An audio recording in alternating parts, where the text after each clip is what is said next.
97 out of 100 clay pigeons. I could really shoot skeet.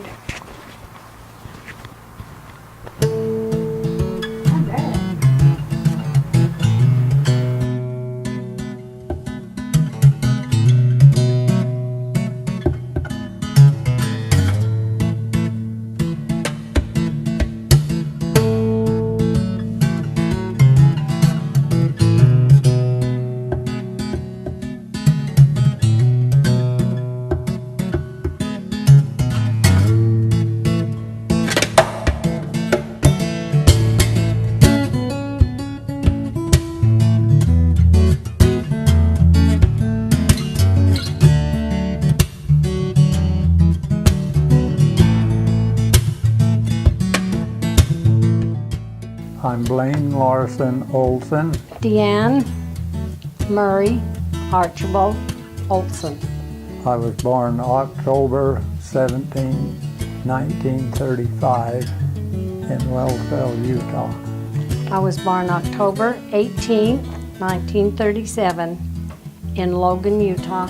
My twin brother was born 15 minutes later, same location. I was the first of 7 children to be born in a hospital. The first house, I remember, we lived with my grandparents in Wellsville for a short time. And then we moved to Hiram on First East and a block and a half south on a hill. We had a coal stove, I remember, and Dad would get up in the morning and fire the stove up and throw coal in it. They would let the oven door down on the old coal stove, and Deann and I would stand on that oven door, and Mother'd get us dressed while we were standing on that oven door. My mother had to fence a coal bucket off. Every time she turned around, my brother and I were in the coal bucket getting little pieces of coal and eating the coal. But at that time, what we could afford, boy, that was great. My father was drafted into the Army, and when he was drafted into the Army, we moved in with my grandmother in her home, and we lived in the back 3 rooms, and she lived in the front 2 rooms. No bathroom whatsoever in the house, and we used to have to. We had an outhouse out back, Half Moon, and I remember the door that you shut had part of a board broken off, so the snow in the wintertime would blow in on the seat. And in the wintertime, when it was 20 below zero, you held everything till the last moment, and then you went and you didn't sit and think, visit, or anything. You just went there and took care of things and left back to the house where it was a little warmer. And I might say that, and we bathed in a number 3 tin tub. And it didn't take long till my twin brother and I was arguing who was going to get the bath first, because the one that got the bath first had the warmest water and the clean water, and then the second one got the cool water and the dirty water for his bath. And I might add on this bathroom business that we never had an indoor bathroom. I hadn't been in one till I went in the Army, because we still didn't have one in the house when I left into the service when I was 18. After my grandmother died, we still lived in that home the rest of my life. My father told me that in the 4 houses on the corner where we lived when he was growing up, it was called Kid Corner of Hiram. In those 4 houses, there was a total of 43 children. My father was the youngest in his family, and he was number 15. He was the 15th baby that my grandmother had. And she raised all 15 children and never lost a baby. On that corner, we used to shoot marbles, and I might add, I was a very good shot with a marble. The neighbor kids, their parents would go to Logan and buy a sack of marbles, and then we'd play for them, and we'd win their marbles, and Deann and I ended up with quite a big sack of marbles because we took the marbles away from all the kids in the neighborhood, and it was hard pressed to get them parents to keep furnishing marbles for that marble game. My dad built our home in Wellsville, and it was built before they were married, and they moved into it right when they were married. And I never remember not having a bathroom in the house. I remember a coal stove, and I remember my dad putting lots of coal in the stove and sitting on the oven door, and he would tell me, come over and sit on my lap and we'll get warm. And I'd go over, and it felt so good, the heat coming out from the oven, and I can think how that felt. I was very fortunate to live in a very nice home. For those days, our home was very nice. And when my sister got married, I just remember it was really hard for a while because, we were in such a mess, because the whole front of our house was tore out, and there was just plastics hanging down and stuff for quite some time, for my dad to have time to get it reframed in, because they framed in the front porch, and so it made a big dining room and front room, and that's where her reception, her wedding was done. My sister was very good to me, still is. She's very special to me. But when she would go with George, she would take her lipstick and he would put it in his pocket, and then she'd forget to get it that night when he came home. So when he came to take her on a date, she'd always send me out to get her lipstick from him. And that's something so silly, but I just remember her doing that. She was very special to me. I don't want to tell that story. Dean Baxter's mother and dad lived across the street from us, and they all left. I can remember that. They all left. So Deann and I took it upon ourselves to go over to their house and see what was in there, and go through some drawers. I remember we found some pencils, we found some crayons, we found some treasure over there, and we filled our pockets full of all this treasure, and then we went back home, and we got over there. Mother said, "What is all that stuff in your pocket?" And we had to show her. "Where did you get that?" We got over to Baxter's. She says, "You're both going to go to jail." Oh my gosh, we was going to jail.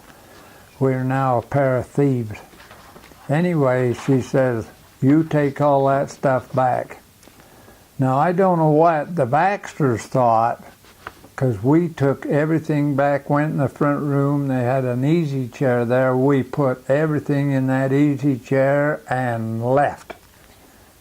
We were really young this time, because we had just barely moved to Hiram, so we was only about maybe 4 or 5 years old, maybe, I don't know. Anyway, he lived up on this hill in this house where we were born. And the Model T was parked out front on the hill. Well, between the two of us, my twin brother and I, we figured that we should take a ride in the Model T. So we went out and we got in it, and I got behind the steering wheel, and I said, I'll steer, I'll drive. And my brother was trying to get it into neutral so that it would get out of gear. And he finally popped it, and it popped out of gear.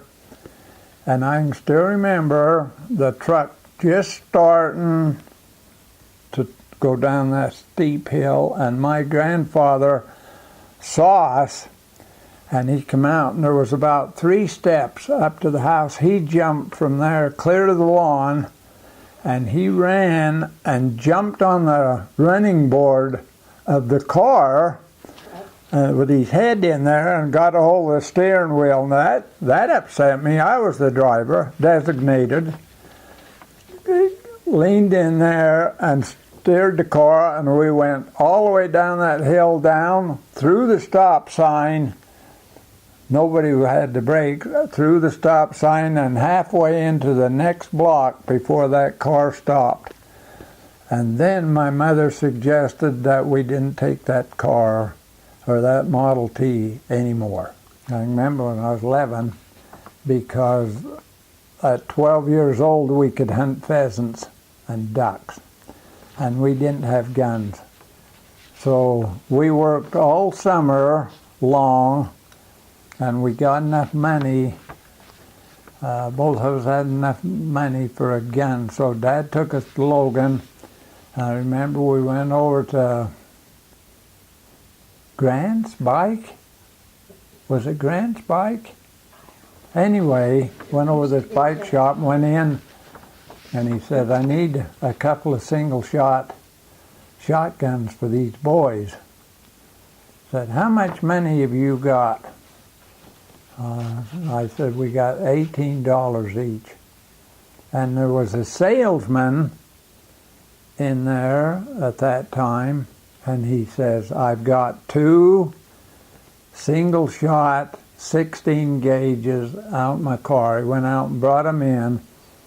We each bought a gun and a box of shells for $18.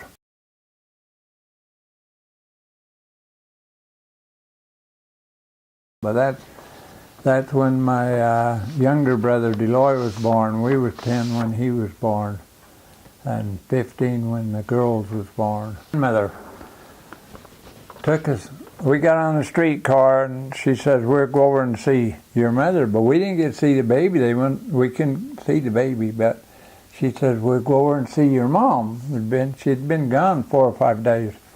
So we go over, and like I say, my grandmother was very deaf. Anyway, we walked in, and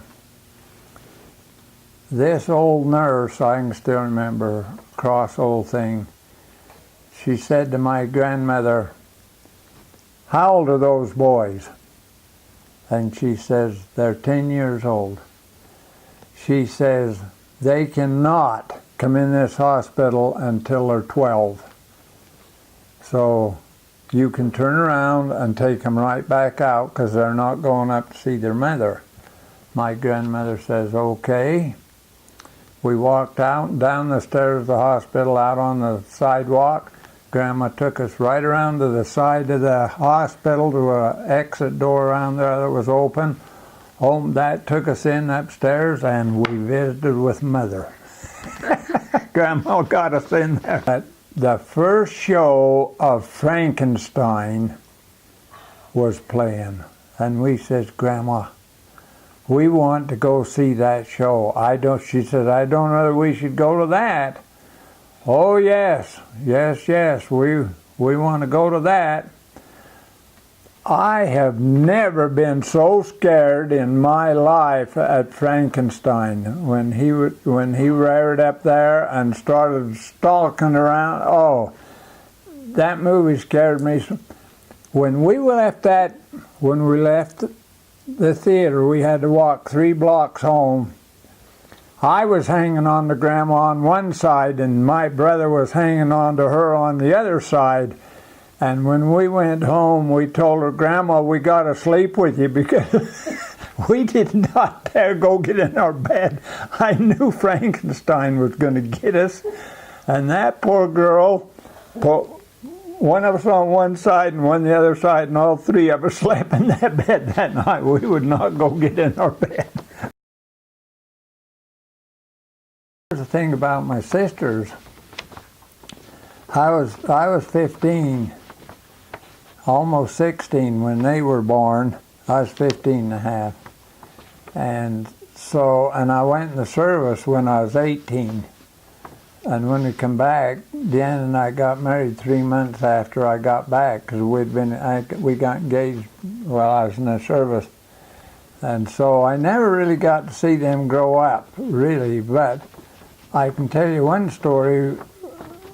My brother and I had a car. We bought a car together. We each owned half the car.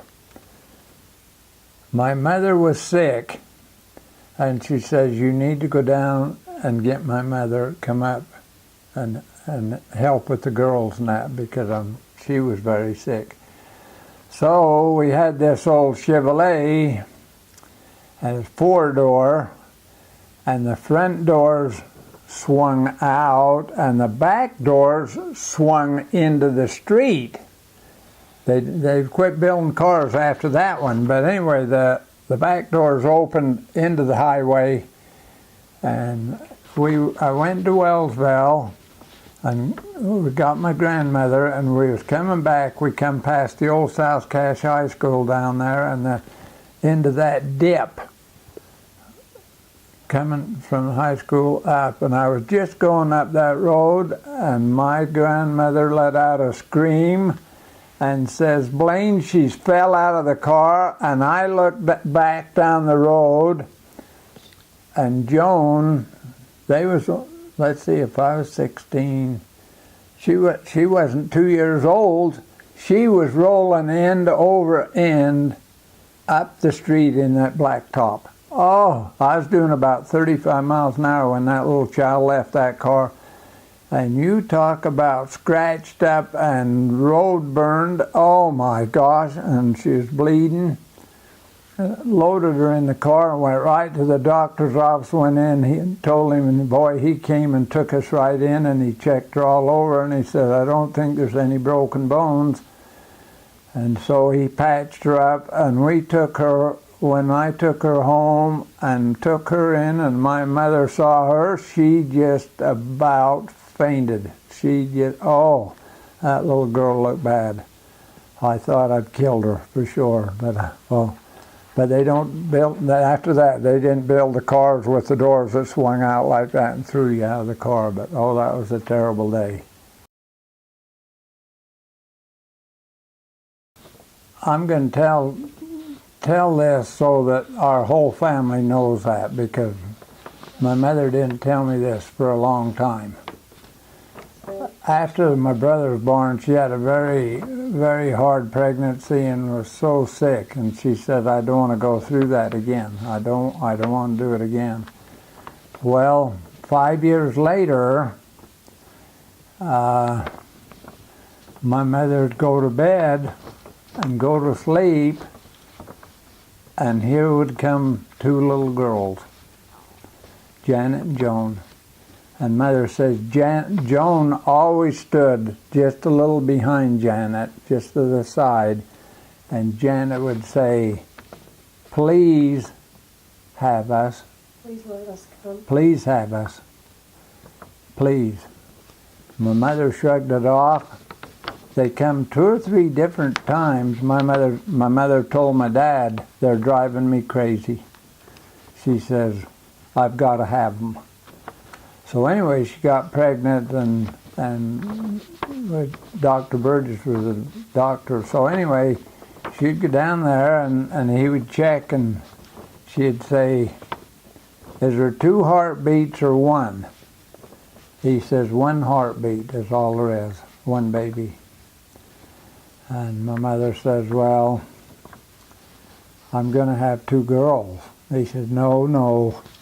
So anyway, when Dad took her to the hospital, my dad said to the doctor, he says, what's she going to have, Doc? And he says, she's going to have 1 boy. Dad says, you're wrong. She's going to have twin girls. He says, oh, no, she isn't. No, she isn't. He come out of that room and said, how in the world did you know that she was going to have twin girls. I thought there was only one baby and it was a boy, and she has had twin girls. But my mother says she knew exactly what they looked like. They were just little, but Janet would always say it, please have us. Please let us come, please. We want to. And Joan said Joan never did say once to do that, but Janet did every time. So that's interesting. The family just well know it, that my mother was begged to have those little girls. The next thing I remember very, very vividly was my dad being so sick. What was his name? He had cancer. Okay. He had prostate cancer, and it was outside of the prostate. He was very, very, very sick. He was taken to the LDS hospital in Salt Lake, which back in those days that you didn't go to do anything like that unless you were really critical. My dad was there for almost all winter. And we would go and stay with Martha Claire was her name. And we would use her sleigh, and the winter was so bad. It was kind of like the last winter we've just had. Lots and lots of deep, deep, deep snow. And we would ride the sleigh from their house right to the steps of the LDS hospital. Tubes and needles and things everywhere. In his nose, he had stuff. He had a thing in his mouth for a long time too, and then they took that. Yeah. He had IVs in his arms. It was really bad. And on the 14th day of February, they brought him home. There was no homes above where our home was. And so that was the last road, and it hadn't been plowed or opened in over a month.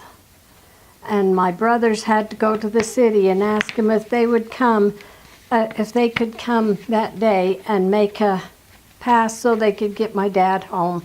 And my mom brought me a Valentine's doll that was just a storybook doll. And I'll never forget how happy I was for that doll and how happy I was for my mom to come home, because I'd been there with just brothers. I had to be home to help milk and feed the calves and feed the cows and stuff. So then my dad lived until,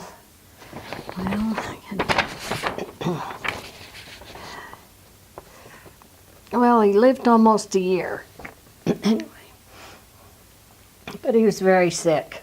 And my uncle from Canada, my dad's brother, came to stay with him, and oh, that pleased my dad so much that he came. And the day before my dad died, the doctor came early in the morning, and I remember staying in the kitchen, but I heard the doctor say, "Laura, if you want your kids to see their dad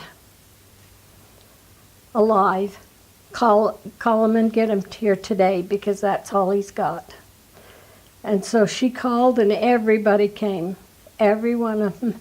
And they brought their kids, and my dad loved the kids, and they each took turns as families. And I remember this,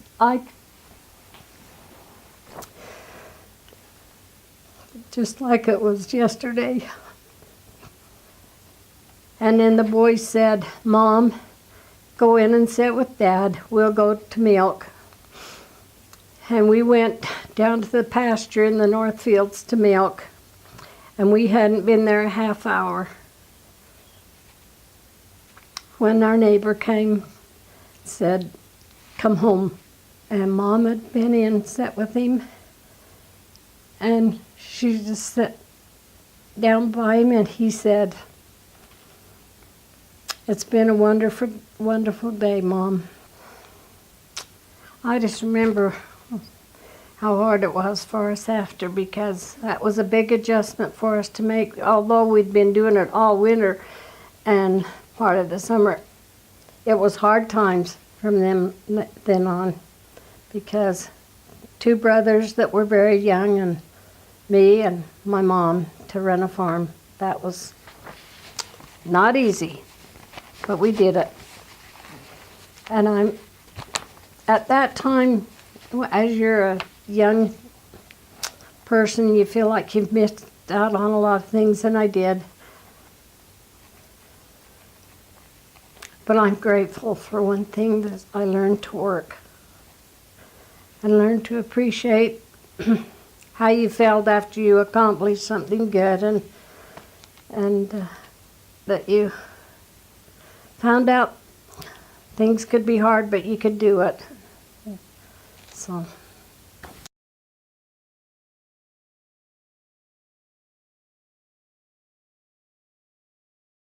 I think pretty even. I mean, everybody got along pretty good, but sometimes the kids in the neighborhood was not very nice to let me play, because I didn't get to go play all the time. And so when I would get to come, they would kind of be mean and not very nice to me.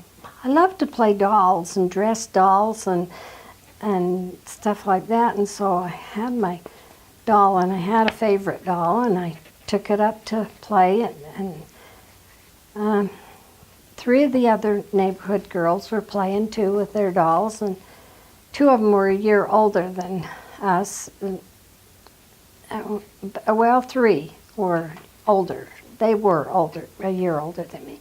But anyway, then my mom called for me to come home for dinner or something, and I knew that I wouldn't get to go back, but I left my doll there hoping that I could go back and play. When I went back, they'd burned my doll. But there was lots of times they were mean to me. They shoved me off the porch, run my tooth through my lip, and well, lots of things like that. I had a neighbor that was a boy that he was a very good friend. He was a better friend than the girls were sometimes. But he was scared to death of birds. And he'd come up to our barn, and there were lots of pigeons in our barn up in the top and that. And I was the mean one to him, because I'd say, that pigeon's going to come get you. And he'd scream. Well, one of the girls that was the neighbor, and really she wasn't the ringleader or the meanest one of all of them, but she did chip in lots of times. She came not too many years ago to our house and said she would like to talk to me, and came in and give me a hug, and she says, I want to ask you to forgive me, because I've thought a lot of times about how hard it was for you at home with the chores you had to do and things you had to do when the rest of us weren't having to do those things. And yet when you would come to play or want to play, or that was allowed to have any time to play, we weren't kind to you. We were mean and stuff. And she says, would you please forgive me?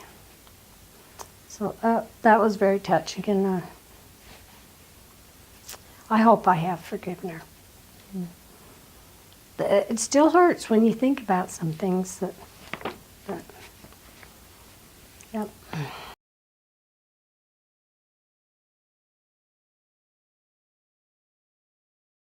When I was younger and working on the farm, my brother told me, okay, you got to drive the horses with 2 rakes on, a dump rake and a side delivery rake. The dump rake had metal tires, iron tires. And you know how you come down past Nicky's and around the cemetery and around that road, and then you cross that bridge right there? Well, that bridge is cement. And them iron tires on that just was making awful noise, and the horses were just prancing and prancing. And I put my feet in the tongue of, down in between the metal pieces that went to the tongue of that went up to hook on the horses, because I was just talking to the horses all the time.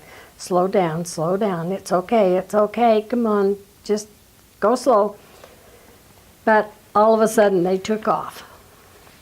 And they went down what we called Slaughterhouse Lane.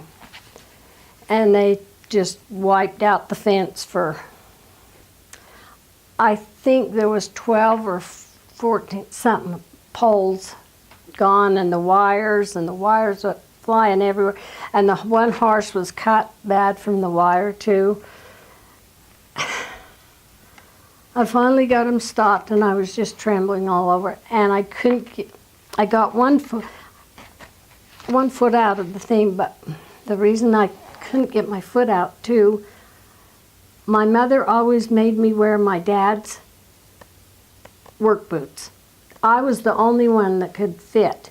My brothers were bigger sizes. My dad was small, and these were small, and I could wear heavy socks in them and wear them. And she felt like that protected my feet and legs a little better because they come part way up on my leg.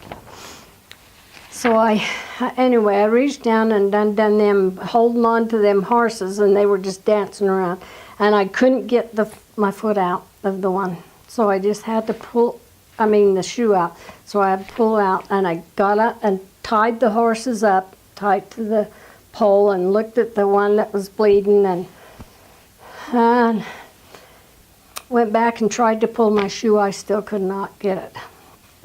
So I stood there and bawled and bawled and bawled. Nope. At that time, hardly anybody ever used that road down that way, so nobody was going by. So I finally walked across the road, and the railroad tracks is through a pasture there, and it's a swampy pasture. So it was wet and muddy kind of. Got over to the railroad track and walked the railroad tracks up the Hiram Road to where you know where the pink house is on the road coming to Hiram? It's on that side of the road, that older pink house. Okay, all that ground for a long ways there and clear up to the big trees was ours. And Garth was out there mowing, waiting for me to come with the rakes to start raking. And I got up there, and there was a lot of wild roses that grew along the railroad tracks. And I kept ducking down every time he'd come around there so he couldn't see me. And I'd bawl, and I was scared to death to go tell him. I finally got up and went over there. When I told him what had happened, he just about had a fit. And he beat me till I thought I would never walk. It hurt so bad. And then he shoved me to the tractor, and he unhooked the mower off, and went back with the tractor to go see where the horses were and stuff. Oh, when he got down there and seen all that. And it was a lot of damage. It was a lot. And it meant a lot of extra work, and we were behind. And that's when Murray was in the Army. So there was only me and Garth doing it.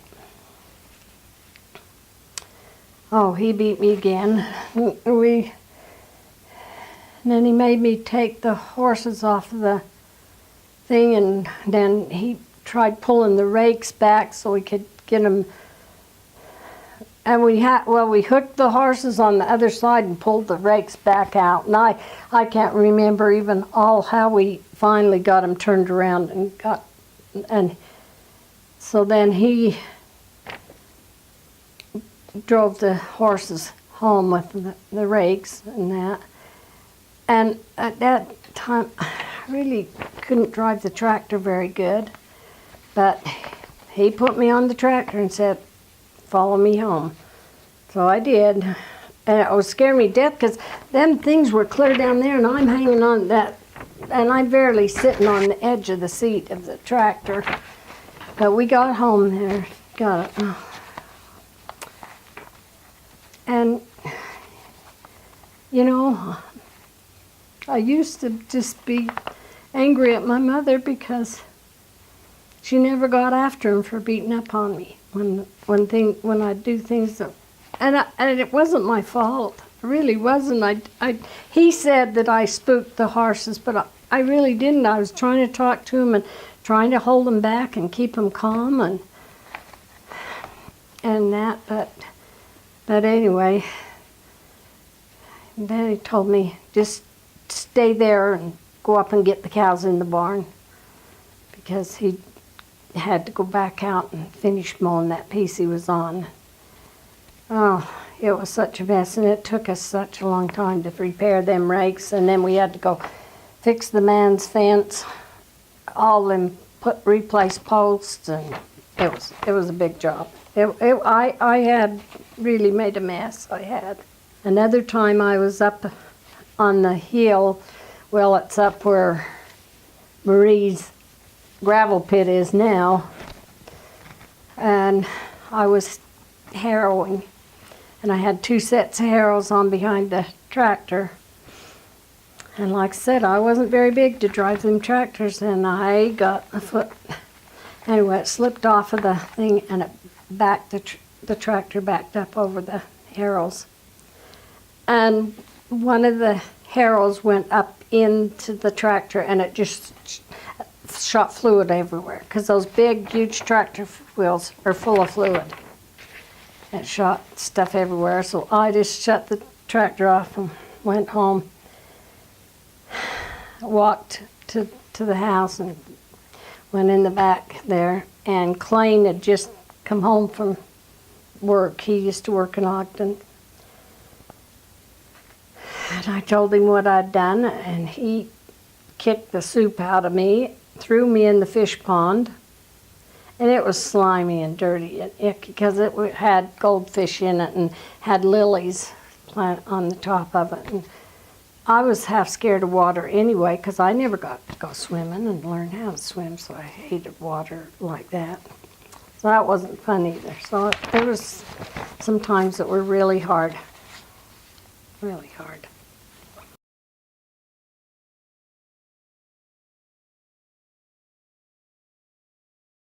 Yeah, you can talk about whichever ones you want. I hated to have to go to milk because you were tied to it. You had to do it every night and every morning, or the cows went way off their milk and things were bad. So you had to be regular and you had to do it. And so, of course, you hated it.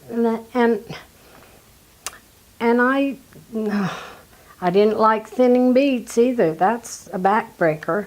I'd rather top beets than thin them. Hauling hay wasn't fun either because when you're out in hay fields, like at first when I first started to tromp hay when I was very young, then my brothers would throw all the mice up there on the load of hay with you too and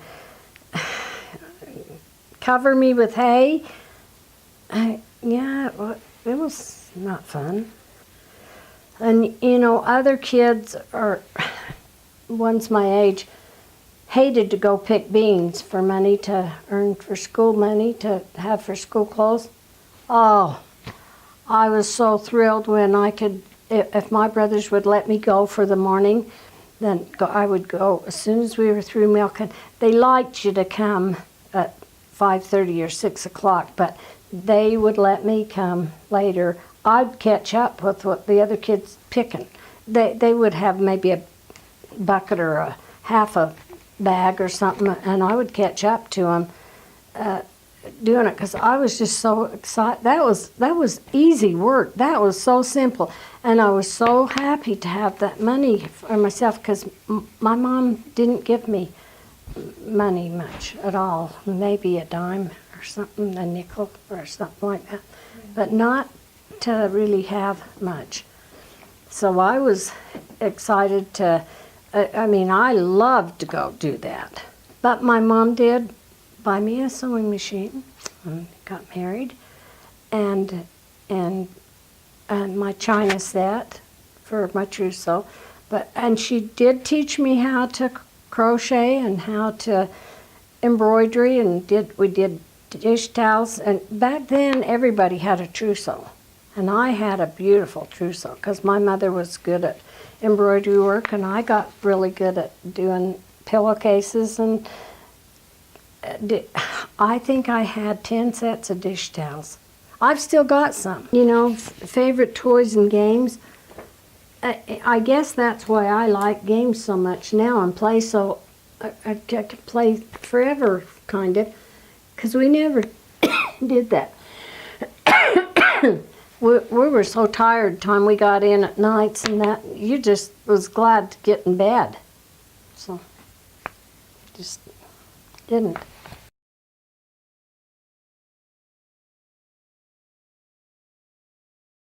Our grandfather used to come up in his Model T Ford car truck and take us up Blacksmith Fork fishing. And I remember the road was so rough and bumpy, and we had to go quite slow, and we'd go up to the first dam and fish there, and he taught us how to fly fish, and we got so we could catch quite a few fish. There was one thing I should say about my grandfather. Every time he came and picked us up to go fishing or any place, he always had a package of blackjack chewing gum, licorice taste. And oh, we loved that. Grandma was really, she was a sweet lady. I should tell you about Grandma that her husband had been dead for many years, but they came from Denmark. And her family, she wrote in her journal that her family was very destitute, struggling to survive and make ends meet. And Olaf Olsen asked my grandmother if she would marry him. And at that time, he was 21 years old and she was 14. And she said in her journal, I thought I should marry him and perhaps my situation will improve in my life. Well, anyway, she married him, and then she had a lot of children. She had a baby every 2 years for 30 years. She had 15 children and never lost a one, and my father was number 15. He was the last one that was born. And she had 15 children. She wrote in her journal that the Lord had put her on this earth to bring spirits here, and she did it. So your grandma had a lot of kids, and then you guys all moved into her house. Did she like that, or was she kind of like, oh man, we have more kids in the house again? She loved having babies. She loved having babies and taking care of them. It's a good thing, too. Yeah. With 15. There was Grandma and Grandpa's house on one part of a corner. Across the street there was another house, and then on the opposite side, on the four corners of those four houses, they called that corner Kids Corner. In those four houses, there was 43 children in those four houses. I said to my dad, how did Grandma know who she was feeding? He says, she just fed everybody that showed up to eat. He said, if she made soup, he told me this, if she made soup, she'd done 20 pounds of potatoes and onions and roasts, big roasts, and he says, a lot of times we would eat the whole thing in one meal. He says, I remember that we had a long time in my life, there was 13 of us eating at that table 3 times a day. So my grandfather was the first postmaster in Hiram, and that's what he done for a living. He was the postmaster in Hiram. Did you ever meet him? No, he died when my father, I never did meet him. He died when my father was 10. So my grandmother still raised, well, you can figure 2 for about 8 or 9 after he passed away. So she still had a big job. Got this picture here of all the twins that was taken at school, and we was in about first or second grade, and you can see Deann and I was the only two in little bib overalls. You can see we're holding hands, we like each other. So there was 8 sets of twins in school, so they came and took this special picture. And that's probably been 75 years, 78. Yeah, probably 75 to 78 years ago.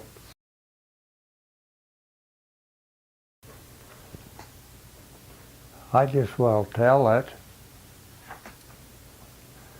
There was a bunch of us. There was about, let's see, I'll list some of them. Jerry McBride, Claire James, Don Sorensen, Sheldon Christensen,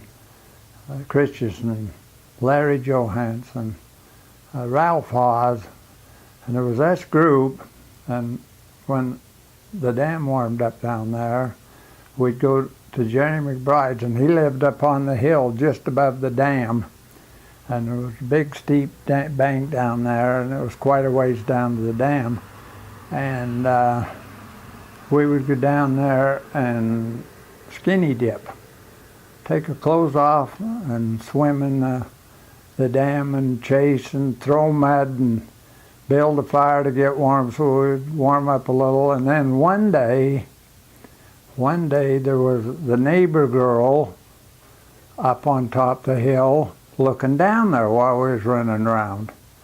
She said, "Oh, look up there, there's Bonnie Albertson up there."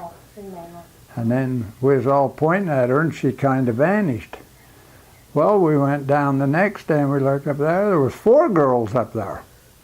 There was 4 girls up there, and they was all looking down there. We was running around there, swimming and jumping and having fun. And then the next day, the third day, there was over a dozen girls up there. And that's when our mothers got wind of us swimming down there with no clothes, and from then on, my mother made us wear swimming suits. That was just one of the requirements. We had to wear swimming suits. We couldn't run around down there. I remember the very best Christmas that I can ever remember. We got some .22 rifles, and there was 2 of them. 2 rifles we did not have to share. And I can still remember getting those, and I can remember when Mother, we wanted BB guns, and so Mother, in the Sears catalog, she ordered 2 BB guns, and they were daisies, and I remember, and I feel bad about this, but there was not a bird safe any place with my brother and I with them BB guns. And I've thought about that a lot of times. If all those little birds meet me in heaven, it's just going to be terrible, because I have no idea how many. We used to go on safari. There'd be 5 or 6 of us with BB guns, and then we transferred up to .22s, and any bird that happened to get in our sights was a dead bird. That's all there was to it. And I've thought about that, and I feel bad about all those little birds I shot. The main one was when Japan bombed Pearl Harbor. I can still remember that was 1945. So I was 10 years old. And I still remember that the news come on that the Japanese had bombed Pearl Harbor and killed thousands and sunk all our ships, and that President Roosevelt had written a declaration of war against Japan, and we was in the Second World War right quick. But I remember that was a terrible time. He went to Iran. My uncle got drafted into the Army, and my father got drafted into the Army, and he was gone for about 1.5 years. And I can still remember there was just my brother and I, my mother hadn't had Deloy then, and I can still remember the day that Dad got in the car and we drove to Logan. I can still remember how hard my mother was crying, how broken-hearted she was, and when they put him on the train to go to Salt Lake, and I can remember that when we come home, how upset my mother was and how heartbroken she was, and I can remember we were sitting out there thinking something to do, and we had a sack there with some weed in it, and I remember we planted the weed out by one of the apple trees. We hoed it up and planted that wheat, and that wheat grew up. We watered it and that, but I can remember that was the day that we came home after my dad was gone into the service, and it was very hard while he was gone because we really struggled. Was that exciting? Or?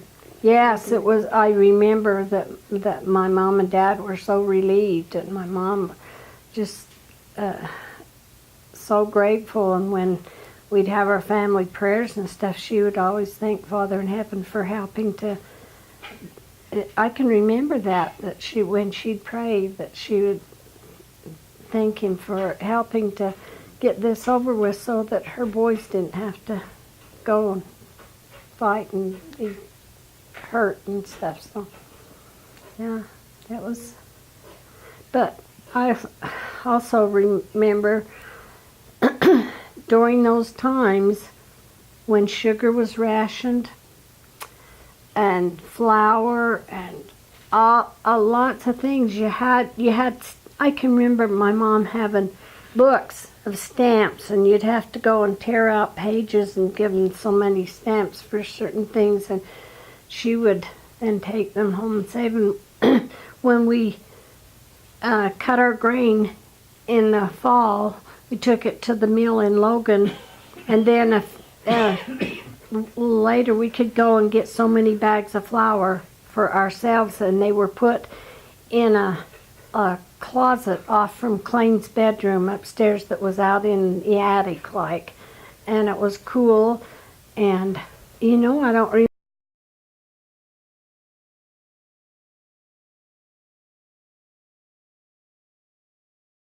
Went to Floridale grade school, and no, I wasn't the best of a student because I never had time to do homework. I would have homework to do, and I would go home from school at night, and if you got time to make a little sandwich because you were starving, and you were lucky to do that, and then go and up, and then by the time you come back it was 10 o'clock at night, and you would eat your supper and go have a bath and go to bed. And if I tried to do my homework, I'd fall asleep. So my mother would make me go to bed. And I got along. I passed with not the very best of grades, but I didn't have the worst either. And it got harder as I got a little older too, because then I didn't go just from Floridale grade school up to South Cache. We had a middle school that we went to in Wellsville, and then I remember when I graduated from middle school, and I was so excited because my sister came to my graduation, and she was always very special to me because she was so kind to me, and she came and she gave me a watch for my graduation. Oh, I was so excited. And I can remember the dress that I had. It was pink, and it was sleeveless, and my mother had never let me have a sleeveless dress before. I mean, as a little girl, I don't even remember wearing shorts ever or anything. Well, you didn't back then. But, it was a pretty dress. It was really pretty. And I've got some pictures that I have of me in it, and that was fun times. But it was hard, and I was worried I wasn't going to graduate because I didn't know if my grades was going to be good enough to graduate. But they were, and it was exciting to do that and move on to high school. I think my sister was always my role model because she's just always been very special to me. And my mom was a lot too. And I knew that she went through a lot of hard times and that too. And Thanksgiving, everybody always came. Of course, me being the youngest, all my brothers and their families and that would always come to our place for the big Thanksgiving dinner. And I was really excited. And we had a really nice home to be able to have it because and we had a front room and then a dining room and then a big kitchen, and we had a big table in the kitchen that would make out, in fact my brother Gar still has that table, and my brother Virgil had the other, and I don't know where it's ever ended up, but it was a beautiful dining room set, and it had 3 big leaves, and they would set a lot of people, and then we'd have hard tables in the front room too, and my mom was a really good cook, and our Thanksgiving dinners was always wonderful. But only thing I used to resent it a little bit because everybody came and had such a good time, but then everybody went home and we had all the mess to clean up and all the dishes to do and find room for everything. We only had a little fridge, and we would have to put things in. We had some styrofoam coolers that we used to save and use and put things in and stuff. Just it was, yeah. But it was something you really look forward to, and it was fun. Probably my bicycle. I was very excited when I got a bicycle because, like I said, it was a long way from school, and when it was good weather, I could ride my bicycle to school. And I still have my bicycle. It's in the top of our garage. It's there, and it still looks good. I took very good care. I never left it out in the rain. I never left it out for it work that somebody could steal it or anything. It was always put away back behind the house in the little spot that was covered and stuff, so it could be taken care of. Because I was just so happy to have that, but I just took really good care of it. Oh, there's so many things that, I mean, if you would see how my mom washed,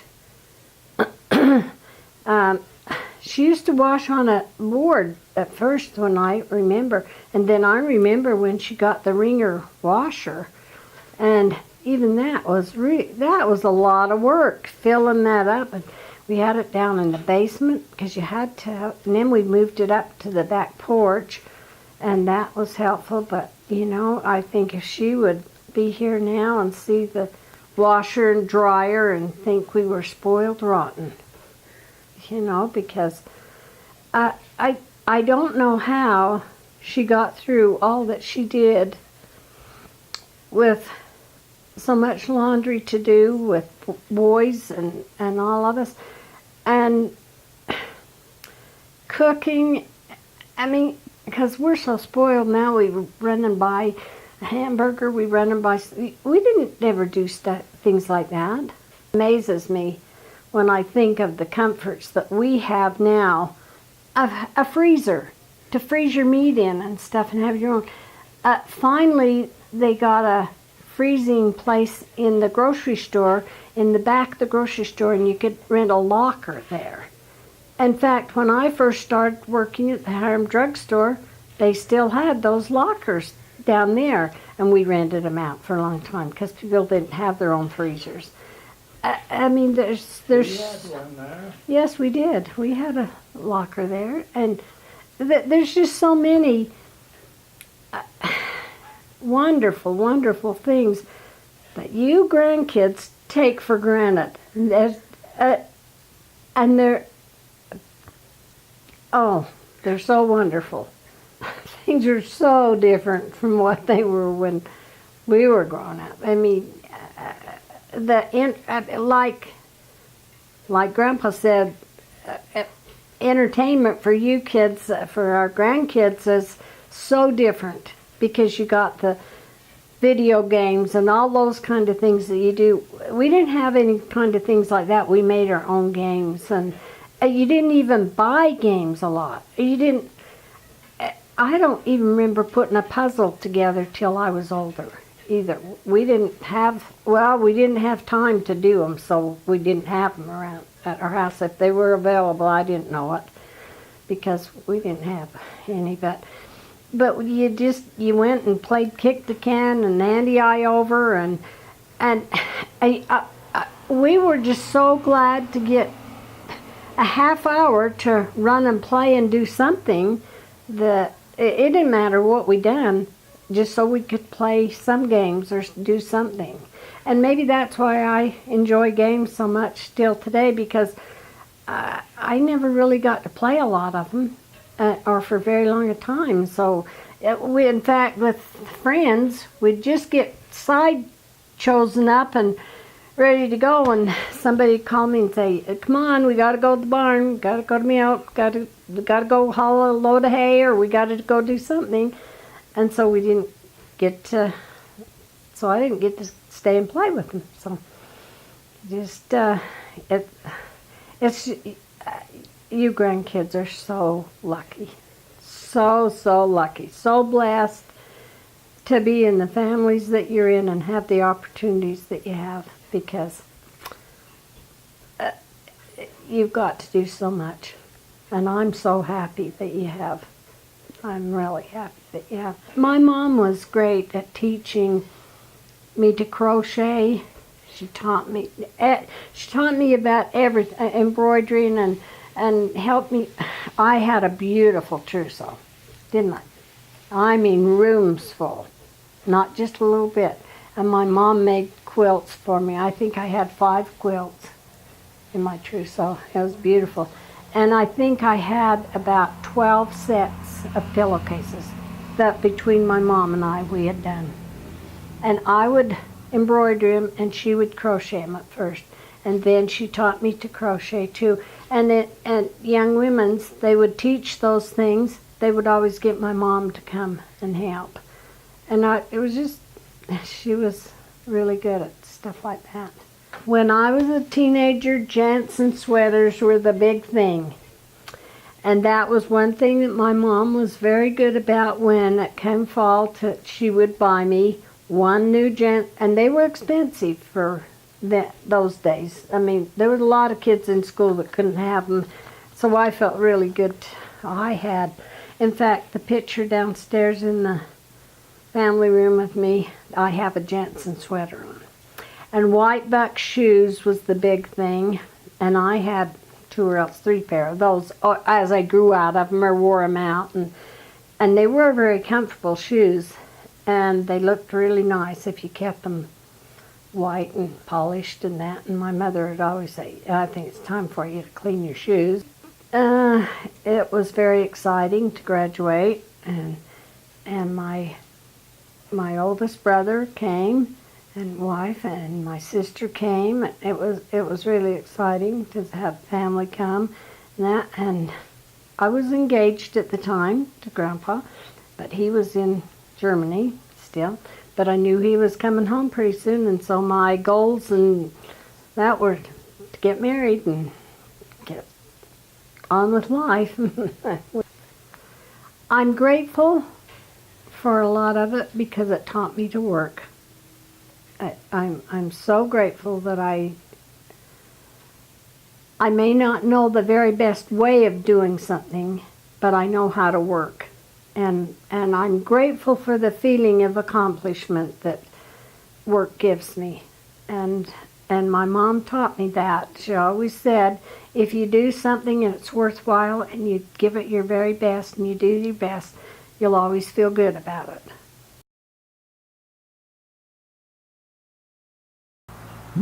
My twin brother and I were drafted into the Army when we was 18 years old. and we went to Fort Ord, California, and we were down there for 6 weeks in basic training, and that was an experience. That's where you learn to take orders and do exactly what you was told, and if you didn't, there was severe consequences. And they was getting us ready to, so that we'd blend into Army life and take orders immediately. I was there for 6 weeks, and I came home on a 10-day furlough, and Deann and I were dating at that time, and I'd keep her up till 12 o'clock at night. She had to get up at 5 o'clock and milk. I didn't have to get up till 9 or 10 the next morning when I was home. I about wore out, and I gave her a wedding ring. We got engaged well at that time. Then I went to Fort Bliss, Texas. That's just outside of El Paso, Texas, Juarez. And you've heard about Juarez, one of the most deadly cities in the world now for killing. The drug cartel down there killed hundreds of people. Anyway, that we was right El Paso. You walk across the bridge when you're in El Paso into Juarez, Mexico. So I knew about Juarez. And then after that basic training, we were told in 2 weeks we were going to Korea. And so they was getting us ready to go to Korea, and then 1 week later, the company commander come out and said, the orders have been changed. You're going to Germany instead of Korea. So they shipped us to Germany, and I was homesick. Boy, I did not really want to go because I was homesick. But anyway, we went to New York, New Jersey, right next to New York, where the ship was.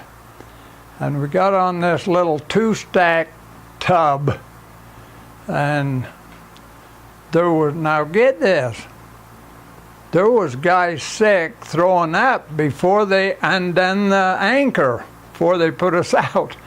And them first 2 or 3 days, I didn't get sick till the second day, but everybody was throwing, it was just terrible, because that boat was small, that ship was small, and the ocean was rough because it was December, and that was another reason it was hard for me to go. It was just about Christmas time, and we were on that boat for 10 days, up and down, and it was just terrible. But and then to make, What year was it? that was 1954. 1954. And we landed in Germany on Christmas Day of 1954. And we landed in Germany on Christmas Day of 1954. And they gave us kind of a Christmas dinner on the ship, and then took us off and put us on a train. We was on a train for 2 days, and ended up in Karlsruhe, Germany, where I spent the next 19 months. And anyway, there I was put in an aircraft out unit. We had 90mm guns that were radar controlled, and then we had the perimeter guns, which was the machine guns, and we had them on the back of the trucks, and we could unload them, and they were for low-flying aircraft and for soldier warfare. The guns would shoot each 500 to 600 rounds a minute, each one. You got down in there, it was just, the noise was just horrific. It just, it would about blow your brains out. And if you looked out when you were shooting, it looked like a snowstorm out there. But every 5th shell was a tracer, every 5th. So there was 4 more than you could see on one, and it looked like a snowstorm out there. And That's where I think I got my first hearing problem, because we never wore any hearing devices or anything. Just got down in there and shot. On the big 90s, when we shot them, boy, I'll tell you, that was something. Those big 90 millimeters shot a shell about this big, like that. If you got right behind the gun and watched, when it fired, you could see that bullet go. It was going. You didn't see it long, but you seen it just for a split second, then it was gone. We had to go up twice a year. We went up in the winter time, and we had to bivouac 2 nights going up. And when we got the second day, when we got up close to Baltic Sea, the temperature was 21 degrees below zero, and you could sleep in the back of a truck or put up a tent. And my twin brother and I, we got our tents. We each had to have a tent. We put the tents up and broke half the pegs trying to anchor them.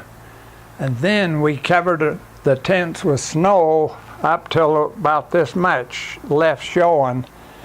And then we put a poncho down, and then our air mattresses, and then we had a sleeping bag and a blanket. So we both put our sleeping bags out and put the 2 blankets on top of us. And we slept warmer than anybody, because there were only 4 of us put tents up, but it was terrible.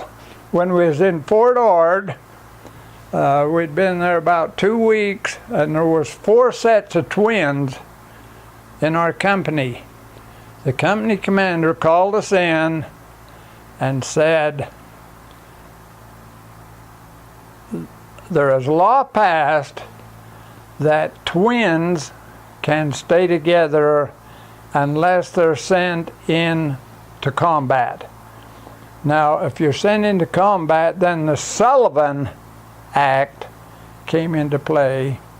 The Sullivan Act came about by, there was 5 Sullivan brothers all on one ship, and they sank the ship, and the parents lost all 5 children. So they passed the Sullivan Act that you had to separate twins.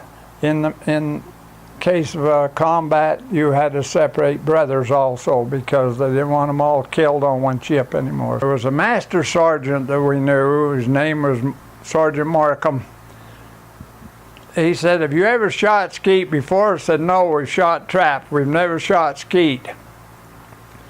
He says, we have a skeet team in our club. I want you to join the club.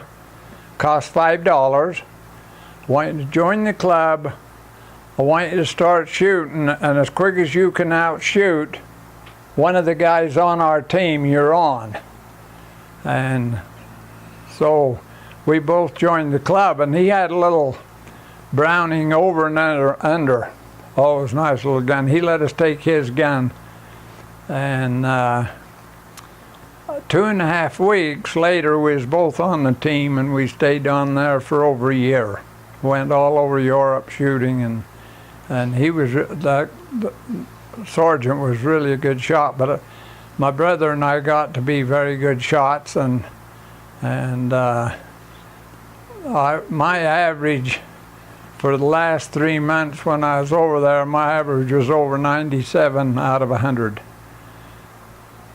This is one I'm most proud of, because it says National Skeet Shooting Association of America in 1955 that I was the club champion in the club. I beat everybody in there, including the man that taught me how to shoot.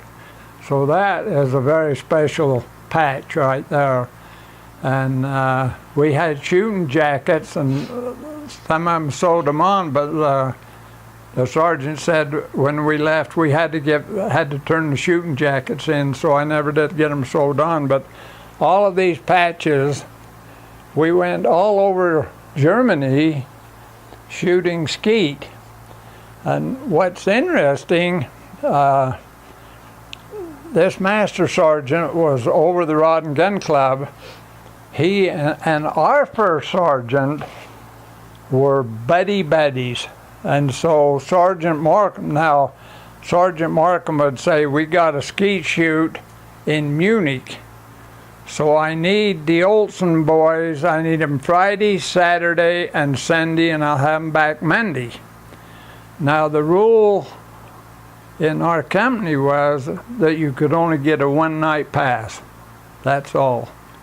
Now my brother and I was getting 3-day passes, 3-night passes.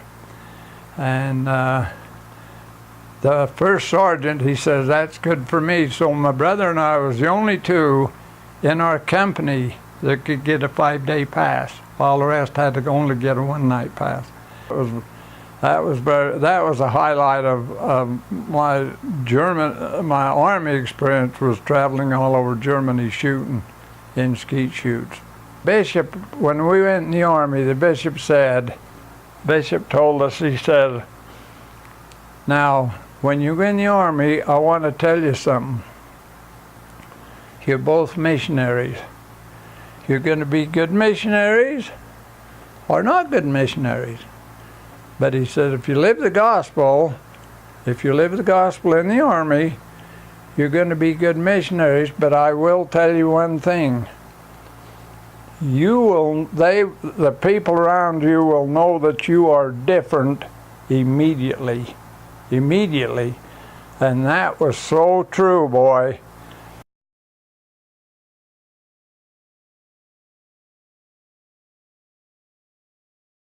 So, how did you two meet? Well, I went on a date with my friend, and we went and picked the girls up and picked my girlfriend up, and my friend picked Deann up. And that's when I met her. And We were on a double date.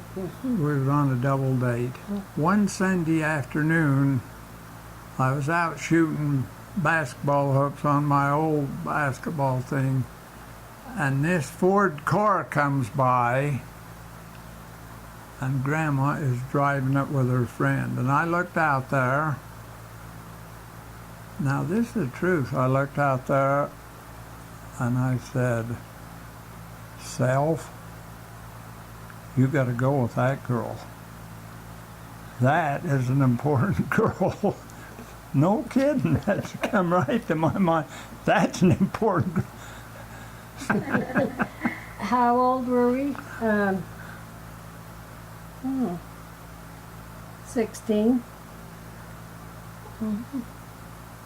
After we got dating, this girl that he's telling you about that he was dating, and her friend was from the other end of Wellsville, so they rode a different bus home than me, and they would get home earlier. I had to ride the Menden bus home because I'm clear out that end.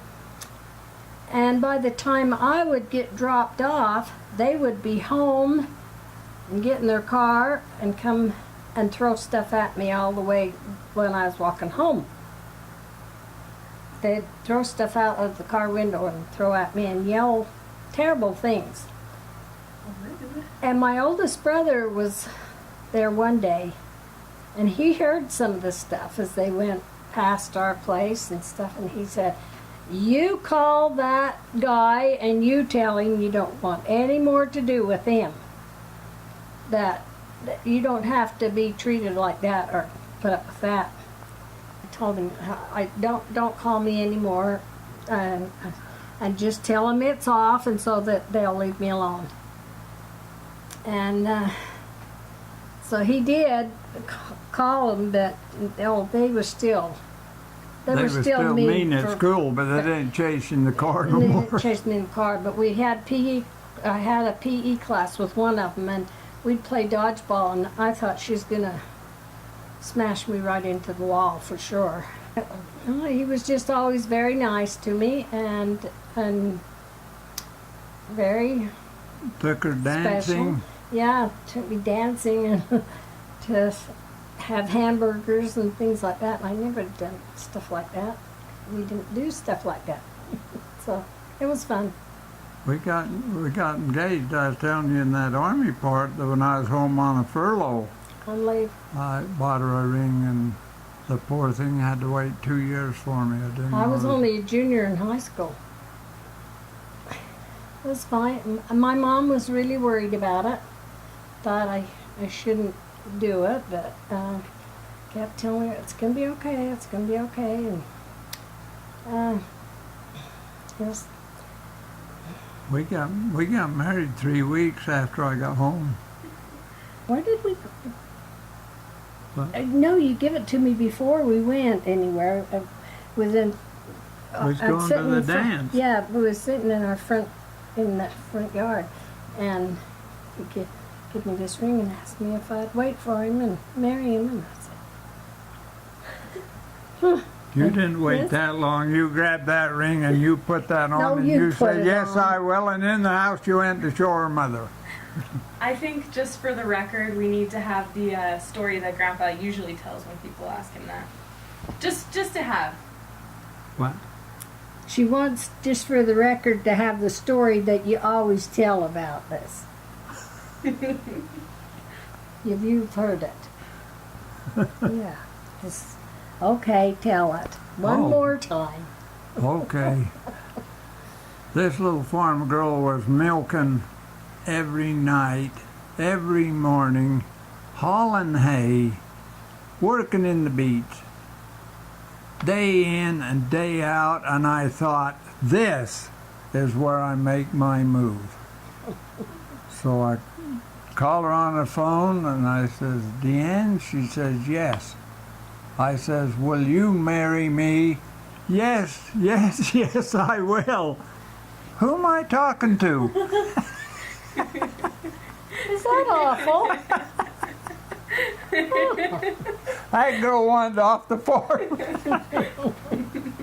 One way or another.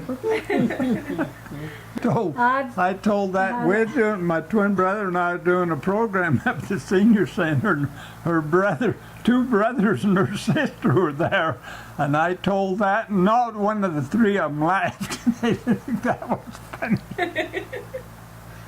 They didn't think it was funny. No, they didn't. And this is the ring. Let's see. Hold it up for us. I should have taken my band off and just so I could just see the ring. And for our 60th wedding anniversary, we took it and had it repronged and built up. Because it was getting more down. But I bought her another Yeah, I have diamond a when we new was one. married 40 years. Yeah. When we had married 40 years, I bought her another diamond ring. Yeah. I got back on about the 16th of June. We got married June, wasn't it? So August 3rd. So, how long would that be? About 8 weeks, 7 weeks, 7 weeks. Okay. Long enough for us to get invitations done and stuff like that. But my trousseau was already ready, and She was 18, I was 20. See, she was going to turn 19 in October, and I was going to turn 21 in October. we got married in the Logan Temple, and we went early that morning. I had to milk cows before I could go, Yes. and get me all ready after that. But if I didn't, then my brothers and their wives couldn't come and be with us at the temple, and I wanted all of them there. So At the reception, her brother says, "Will she be able to come down in the morning and help milk?" And I said, "Probably those days are gone forever." Where was your reception? in Wellsville, and it was at the church. It used to always have the receptions at the church, and it was decorated really pretty. We done all of it ourselves, and my sister was my maid of honor. And Yes. my twin brother was the best man. And I had bridesmaids, friends, good friends. 4 of them, weren't there? Three more and my sister. And Janet and Joan were Flower girls. They were just little. They you were know, just little. Yeah, See, they were, let's see, they were only 5 years old. So that was fun. And I'm my 15 years older than them. My second to oldest brother, Alan, stood with my mother in the line. And There was a big reception, yeah, had a big we crowd. had a big crowd, and lots of really nice gifts and things. That some of the crystal that's in there, well, the one set's for what was my dad gave my mom for our wedding anniversary. But yeah, the Surface for 8 that's in there was given to us as a wedding gift. That was expensive in those days, but good. We went to California. California. Where at? Went to the temple down there. Seen the temple in California. That was closed for cleaning. Yep, we could only go up and sit on the steps and look around and that. We went to Las Vegas. We stayed one night in Las Vegas. Going down, another one coming back. Yeah. Let me tell you, we were risque. When we got married, she had a little job over at the Bon Marché in the lunch counter, and I did not have a job when we got married. No job. But anyway, we rented a little apartment down here on the other end of town. There used to be a grain mill down there. It's what We used to be rented the this old train apartment. station. The apartment was $21 a month, And we didn't and know we how wondered how we was going to get it. And we'd get in bed, and you could hear the mice running through the walls. Oh, good. We bought 12 traps. I'd get up in the middle of the night and unload those 12 and set them and catch 12 more. We'd catch 24 mice in a night in that apartment. But we only stayed there for what, 2 months, 3 months? 3 months. 3 months, and then we rented a house and moved out of that. The house was cheaper too. It was only $20 a month for rent. So we moved to this house. They had an inside bathroom. Now get this. It was under the stairway. That went outside. The stairway come down, and they put this toilet It was in a closet. in a closet under the stairway. And you had to back in. You couldn't turn around. You had to get ready and back in there because But you there was couldn't no make a turn bathtub. once you got in there. There was no bathtub.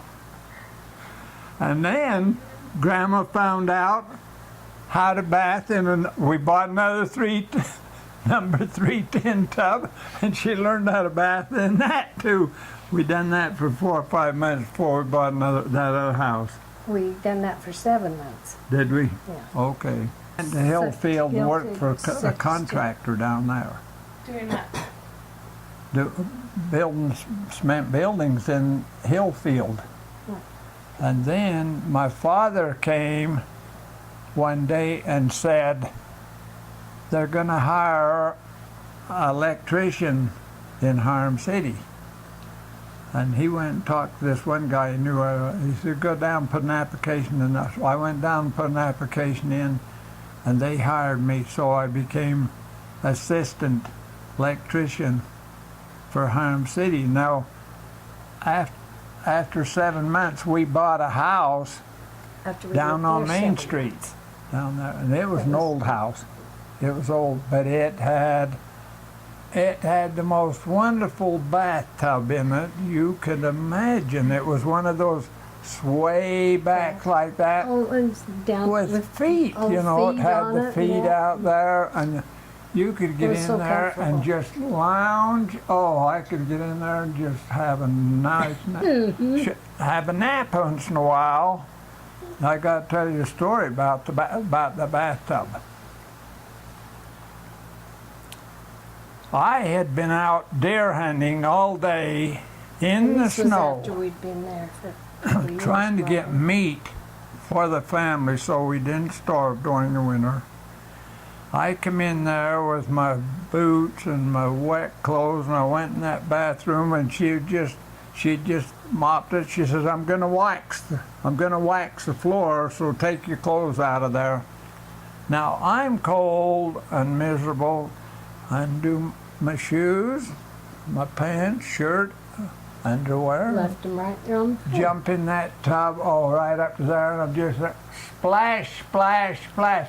There come the shoes, there come the pants, there come the shirt, everything came, The socks. So I take the socks and wringing them babies out and throwing them, and my shoes, dump the water out of them. But that wasn't the worst. One night I went in there and I went to sleep in the He'd been tub. hunting Oh, that day, that too. tub was so comfortable. I went to sleep. I woke up. It's dark. There's a skim of ice on the tub. I'm still in it. I'm curled up like a little baby that's just been born. She just went to the bathroom, shut all the lights off, went to bed and left me right there. I was lucky I tried to wake him up and that he I didn't wake up. survived that one. Go to bed.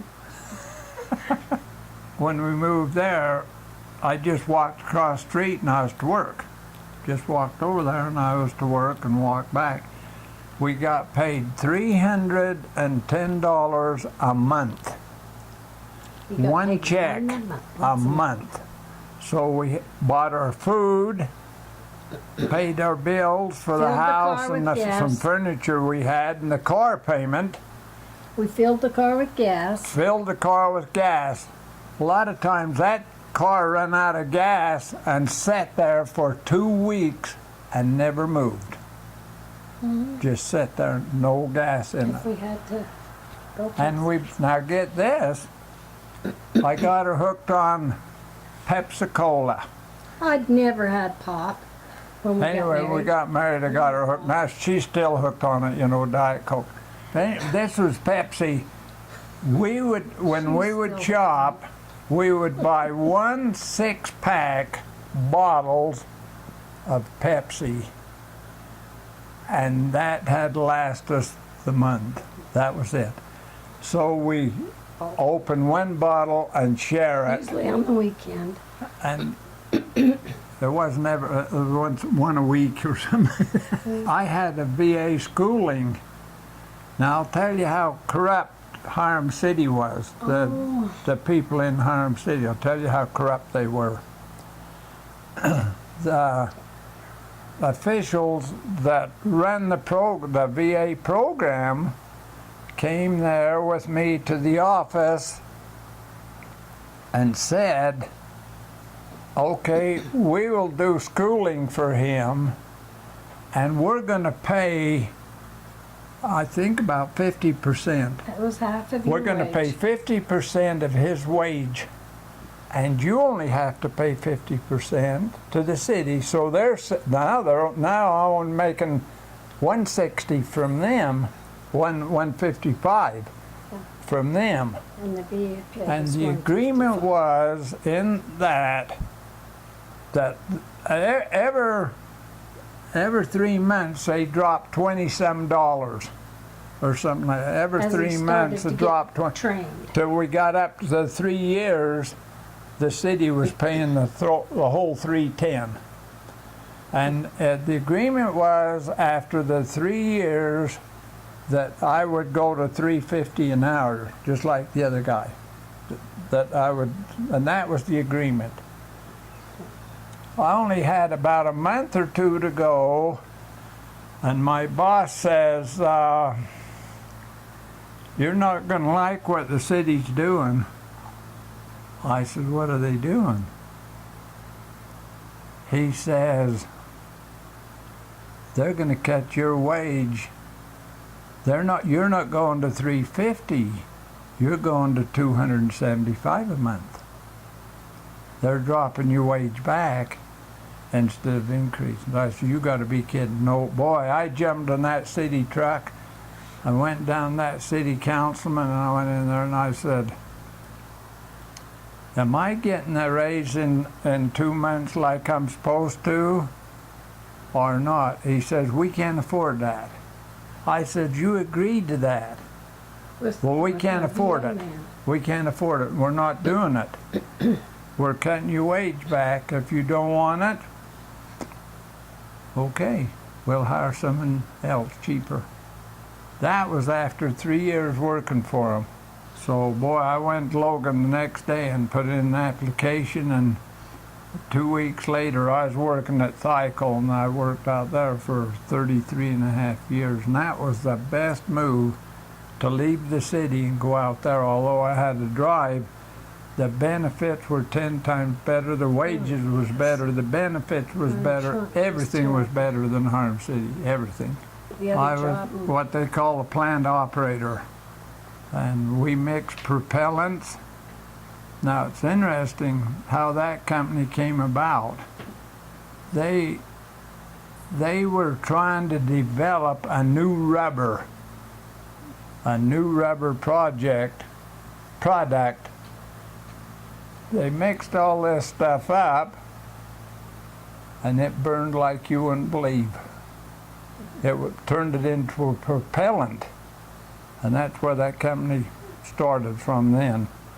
They developed this propellant. Well, then we got government contracts to put this propellant in these missiles. And I don't know whether you know, probably a lot of people don't, all over the United States, there are missiles all over the United States that we build out there that can go 2,000 miles. They put warheads on them. If Korea ever starts something, they're going to be sorry. Mercedes-Benz came to us and says, we need a propellant for airbags. We're going to put an airbag in our car. Mercedes was the first one, never thought of that, putting an airbag in it. Well, we developed a propellant, a fast-burning propellant.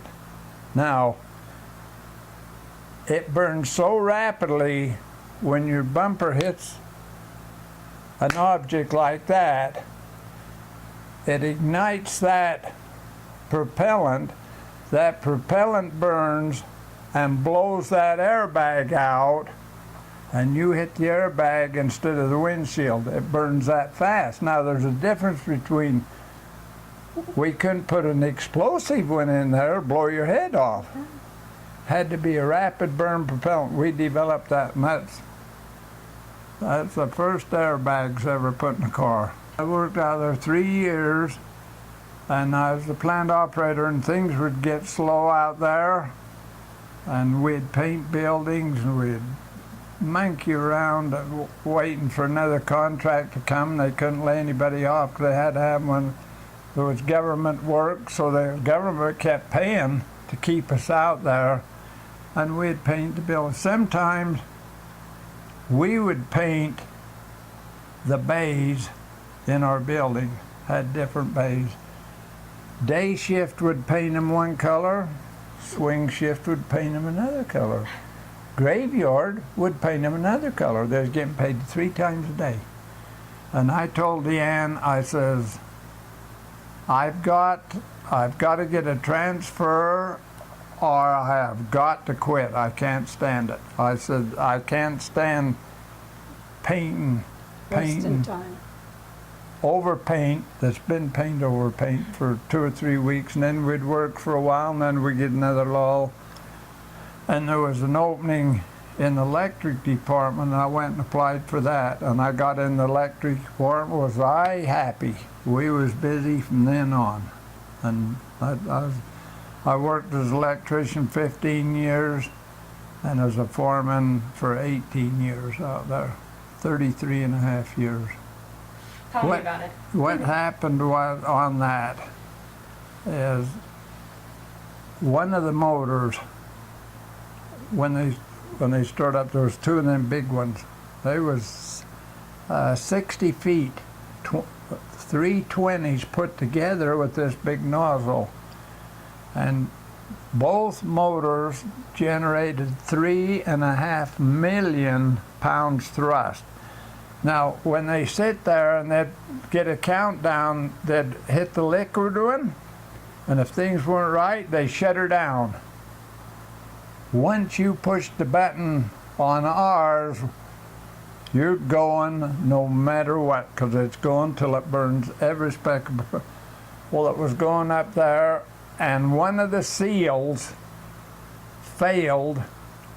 When the seals failed, and the flame come out like a blowtorch out of that seal, and here's this big liquid motor, burned right through that. Of course, it burned through that, it blew that thing completely to pieces. I was out there one Saturday morning, we was working, and I was the only foreman out there at the plant that Saturday morning. We had a crew of men out there. We had to get a job done. We was out there 6 o'clock in the morning. We had our offices were in some trailer complexes where we had cubicles and that, and I was in there.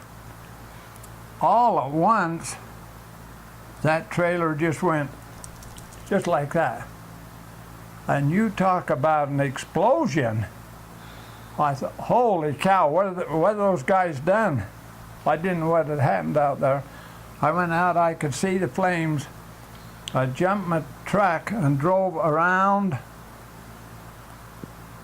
And when those missiles was in full flame, it had blew the top off the building. And it was just terrible. And I drove up part way, and then it finally burned out. It only takes about 3 minutes to burn it all. It burned it out. Safety guy was up there, and we was going up, and he says, nobody's going up there. Nobody's going up except the security, and that's it. Security is all that's going up there. And I said, oh, brother, we done everything remotely so that we didn't have this foreman up there. And that, they went down there and they could not get this. We'd put a core down in the middle of the missile and then pour this propellant in. Then you pull the core out so you can fire it and it'll burn. They couldn't get that loose. They went down there with a big pry bar, and they got on there and was trying to pry that up like that, and generated a spark and killed all 5 of them. Killed them all. And they shut down all the phones, they shut down everything. I couldn't call. Here's the news, an explosion at Thikel. People have been killed. She couldn't call in, we couldn't call out. They wouldn't let us off the plant. And about 4 or 5 hours later, here's Chopper 5 flying around there taking pictures of it. But that was terrible. Killed them all. Well, like Grandpa said, I worked at Bon Marché in Logan, and it was really a nice lunch counter. It was where a lot of the business people in town came to eat, and we always had one special cooked meal, really nice meal for the day, and then we had sandwiches and different things. Our kitchen was upstairs, and I mean a big stairway, long ways up and long ways down. Anyway, I worked there. And then I increased my hours too, worked more hours, and until I was expecting Susan, and I slipped on the stairs and fell down part of the stairs and hurt my back. And you had to carry heavy stuff up and down those steps too. And the doctor said, I don't think you should keep working there. This is not good. So.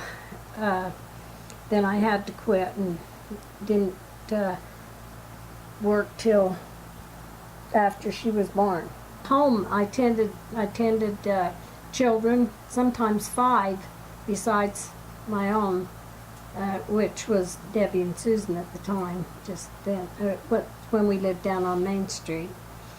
And then, at Christmas time, I worked at a chicken factory one year and did chickens, and that was a real experience.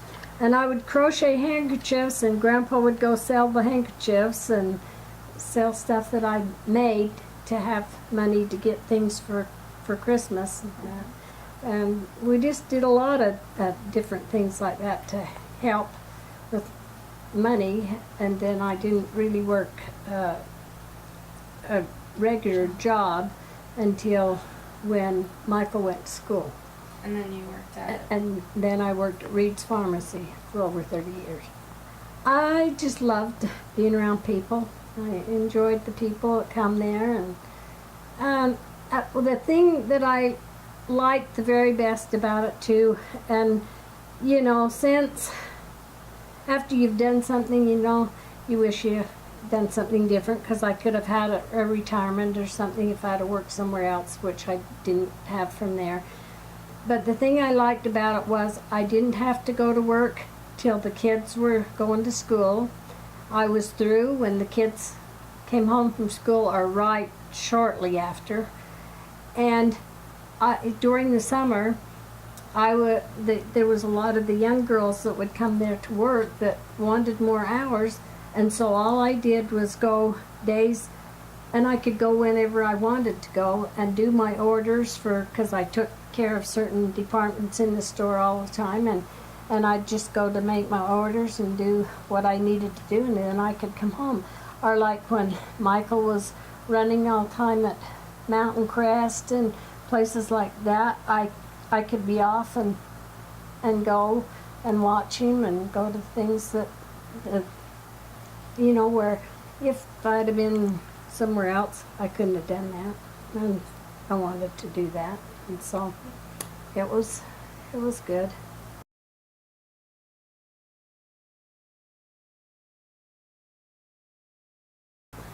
The first big purchase we made together that was anything of any size was when we bought our first home on Main Street, and it was an older home, but it was in pretty good shape, and we did a lot to it too, just ourselves. My mom was remodeling her kitchen, and we got some of her old cabinets that she had and put in the kitchen that we had there, and helped us a lot to have more cabinet space and room and stuff like that. And so that was our first big purchase. Do you remember how much you paid for it? Oh, yes. We bought the house for $4,500. $4,500. We lived in it 7 years and sold it for $5,300. And wondered how we were going to make the house payments of $50 a month. No, it was $47. Oh yeah, that's right.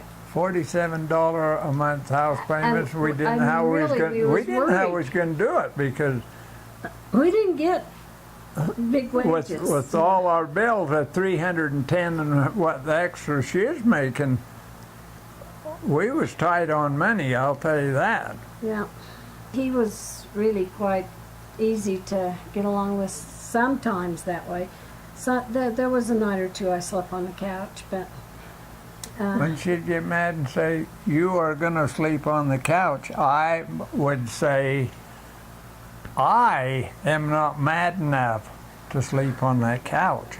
I am going to sleep in the bed." Now, you can sleep in the bed or you can sleep on that lumpy couch, but I'm not. I'm not going on that couch. Terrible. I'm not that mad. So I'd go to bed, and one night she was pregnant with Susan and went and got on the lumpy couch. The next morning I had to go help her get off. She couldn't. Oh, that couch was was old, and it was horrible. But she came to bed the next night. And it was terrible. Oh, my back hurt so bad. She started throwing up. She started throwing up and was getting sick, and she missed one of them things they call. And she said, I think I'm pregnant. I said, oh no. Susan was born 11 and a half months after we was married. We hadn't been married a full year when Susan was born. I look at you grandkids and even my own kids, and I just think how lucky you are to have grandparents and parents still and stuff like that, because I didn't have that. I didn't have a grandparent, not a one, when I was born. But they were all gone. So it's just I don't know. Always been important to me to be a grandma, and I guess that's why I always wanted to have granddaughters weekend and different things like this, just to bring us all together a little bit. And I just felt like it helped us to little get to know each other little better. great-grandchildren. Sometimes. The little great-grandchildren, when they're small, that don't really understand that there's a generation up to us. Yeah. They don't understand that. I know, they That's just when call us say grandpa and grandma, they just kind of the same but they as, don't you know great-grandpa and great-grandma, Yeah. you know. Okay, Susan was born June 25th, 1957. Debbie was born April 27th, 1960. Brian was born August the 15th, 1965. Michael was born March 28th, 1969. And all of them were born in the Logan Hospital. I wanted one more. said 2. Yeah, he did. I said 2. And then she said, no. We gotta have one more. We gotta have one more. See, she didn't say 2 because she didn't want to press the issue.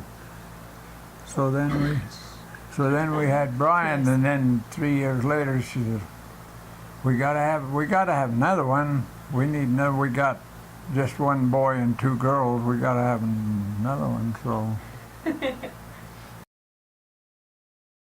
Susan was acting up. Once in a while she'd act up in church. I'd go out and spat her little bat a little bit. Nowadays I'd be in jail. But anyway, she was naughty one day, and I said, now, settle down or you're going out and get a spanking. Settle down. She carried on again. I picked her up. Was when we lived down Now on it's Main pretty Street. quiet in there, and she is hollering, Dad, don't spank me!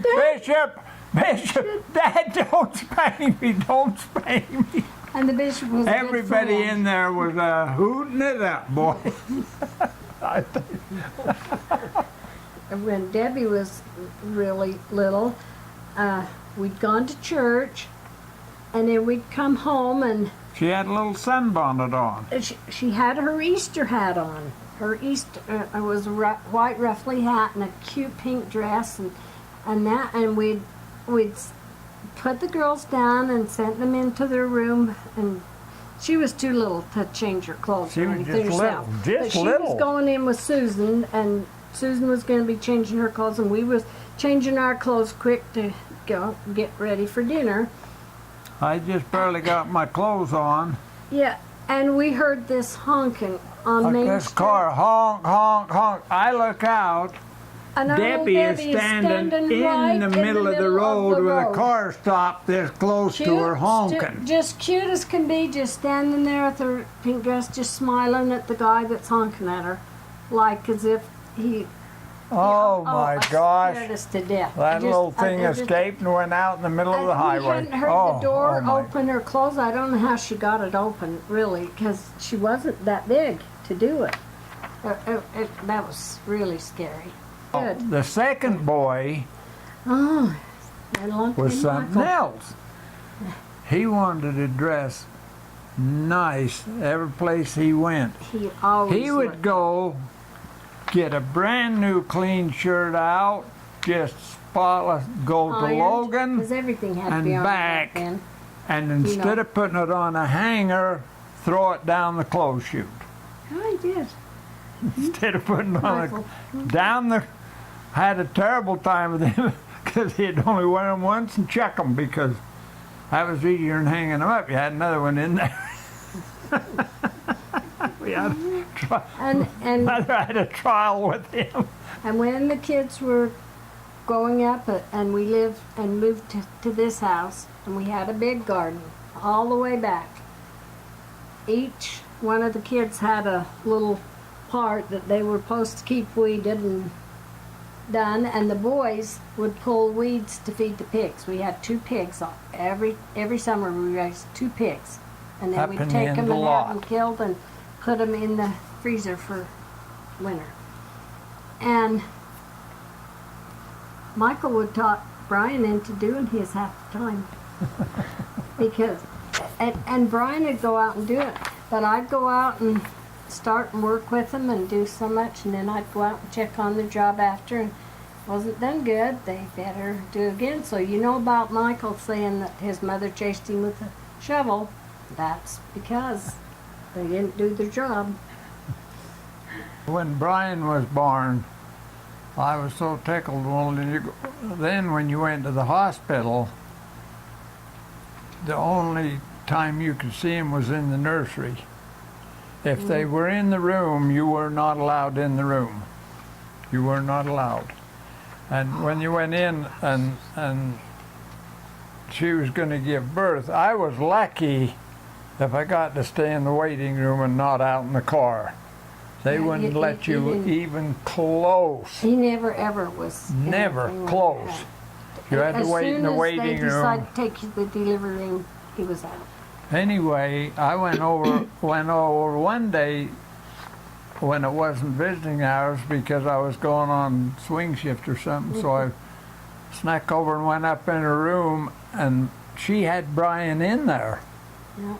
with her. And oh boy! And I was looking at him. A nurse come in, and she saw me, and she said this: "Have you touched him? Have you touched that baby?" I said, "No, I have not. I've not." She said, "It's a good thing. If you had, we'd have put him in quarantine and it'd have cost you double. We'd have put him in quarantine if you'd have touched him. Yeah. Because we wouldn't have put him back in with the other babies again." Yeah. Well, Michael is most like me because we look quite a bit alike. We do. A lot of people, when we've gone to church down in Vegas before, I've had a couple people say this to me: "You look just like Michael." I said, "No, Michael looks just like me. I'm the father, he's the son."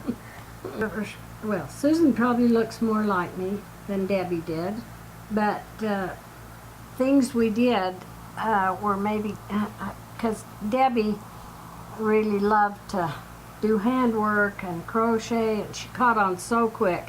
Now Susan loves to, and Susan does a beautiful job too, but it was hard because Susan was left-handed, and so And she was teaching the right hand. and I was trying to teach her right. Well, I can remember one thing Brian said for sure, and I can't remember where we were, but we'd gone for a hamburger or something to eat, and he stood up on the seat of the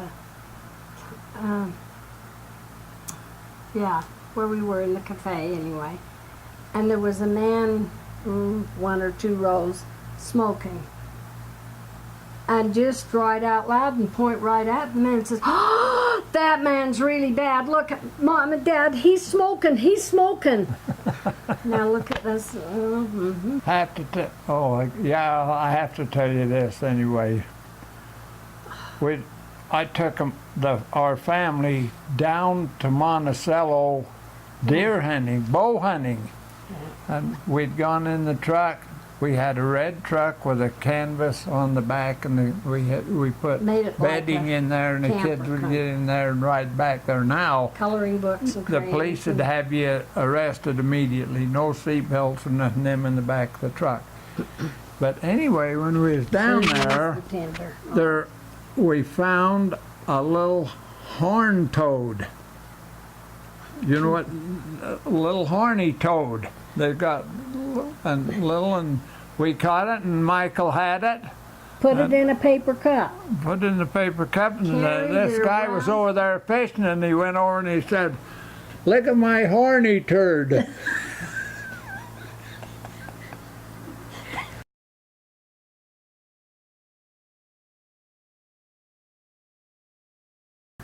Holiday celebrations to me were always great. I loved holidays, and we always had everybody here and line the tables up here in the front room when it was Thanksgiving, and in the kitchen too, and we just had big meals and play games and have a fun time, and we do Christmas the same way. And the thing, Grandpa has always throughout his whole and he can verify this to you. I begged him many times, enjoy the moment. Look at the flowers. Enjoy it now. These kids aren't going to be this age and this stage very long. Enjoy it. These are special times. And he was always wishing he was somewhere else, a little older, a little different place, a little Close to something. retirement. Yeah, something But- else. He was turning 16. Oh, I'll tell you one about Dad So- and Susan. We bought a brand new Remington left-hand deer rifle. Okay? A Remington, really nice gun, and laid it on the couch. He got up Christmas morning. Oh my gosh, oh, he was so happy, so happy. Well, he hunted deer with it that fall, and he did get a deer. I said, I want to put a real nice scope on that rifle. For his Christmas. For this Christmas next year. this year. That's what he told me. So I go get the rifle, I take a dogman, and I get this 3-9, and he's still got a 3-9 Leopold. Which Nice, was one nice of the best scope. ones then. And had that scope put on it and everything. Come home Christmas night, put it back on the couch. Now this is no lie. This is Michael.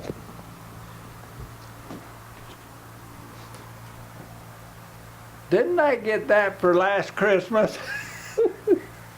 He was says, looking at the rifle. He says, "Are you two double dipping?" Did you give me that? Did you give me that last Christmas? He was dead serious that I was double dipping. I said, well, I don't know whether it's the same rifle or not. He goes over there and oh my gosh, oh my, it's got a brand new scope But on he it. couldn't see it because it was turned that way and laid onto the couch down, and he couldn't see it. He said we were double dipping. Redoing the Christmas of last year. One year we bought a brand new Honda 90. We had one Honda 90, but that didn't work to have one and have 4 kids. So we needed another one, so we got a brand new one. And I don't even remember how we got it in the house, but We had it in the kitchen. we had it in the kitchen. And Brand new Honda 90. The rule was the kids could never come up stairs till we told them they could. And they'd get down there and they'd get all 4 in one room with a blanket over their head and a flashlight and play games. We thought when they were in bed asleep, we'd go check on them. We thought they were sleeping. They'd act like they were sleeping, and then they'd get up and do that. Anyway, how did we get them? How did they come up the stairs and get them past there? So, anyway, what the thing was, we used to always go through that way, go into the bathroom, and then we would come in to the front room for Christmas. And so I don't remember how we got them past there. It must have been in the dark or something, but we got them past. They didn't see the 90 there. And they came in, and there was things for each one of them besides, of course, but they looked at their things there and that, but they just all acted a little like, well, this is it, you know? Anyway, we said, well, there's one more surprise, so if you kids want to come this way, and we took them in the kitchen that way so they'd look right at it, and it was just right over by the windows there.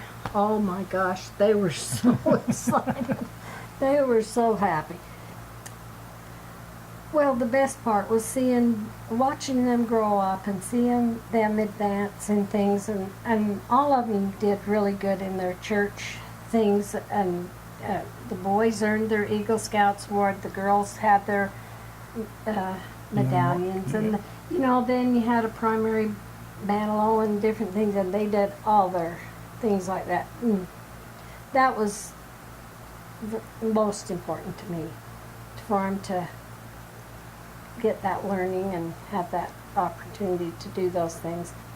Some of the hardest times was when they didn't want to do what you wanted them to and didn't do, and of course you know what our hardest time with Brian is, and it's been a real trial, And still is. and we love him dearly, and we pray every day for him to do better in his life and to have something better and be happier in his life. What makes us proud of each one of our children? Well, the accomplishments that they make in life, and Their families. and they're using their talents that they were given. A lot of times, and I'm very guilty of this, thinking I don't have a lot of talents, but I have more than I think, and so does each one of our kids. So they were blessed with being able to accomplish great things. If they wanted to put forth the effort to do it, they could do it. And each one of them has, in their own way, has done some really great things.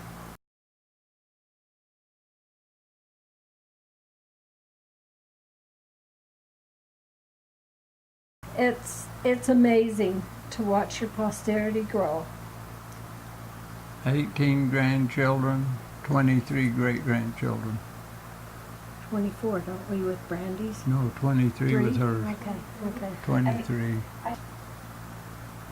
The best thing about being grandparents is you love them, hug them, kiss them, play with them, hand them back, and the parents raise them. And they take them home, and they do the work. You just enjoy the fun Same with part. great-grandchildren. You feed them ice cream and get it all over them, and it doesn't matter, Kelsey. It's very challenging. It's very, demanding and hard, but it's very rewarding at the same time. I thought, I'll get the kids raised, then I'm done. Yeah. I'll get them That's raised what he and always I'm wanted to done. do when they was little. He Then wanted they them to get grow up. married and have kids. Oh, I'm not done. Then those kids get married and have kids. I'm not done. I'm never going to be done. Never. Never going to be done. And I've told him, enjoy the moment. I enjoy Just it. stop and enjoy the moment. I am right this second.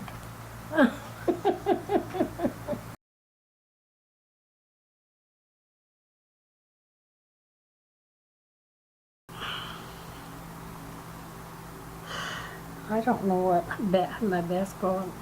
My worst quality probably is that I leave things laying around. That makes clutter, and I keep thinking I'm gonna put them away and do things, and I still leave the clutter. Some of my best qualities, I guess, is I can do things good. And I am a hard worker, and I enjoy work. I look at my life and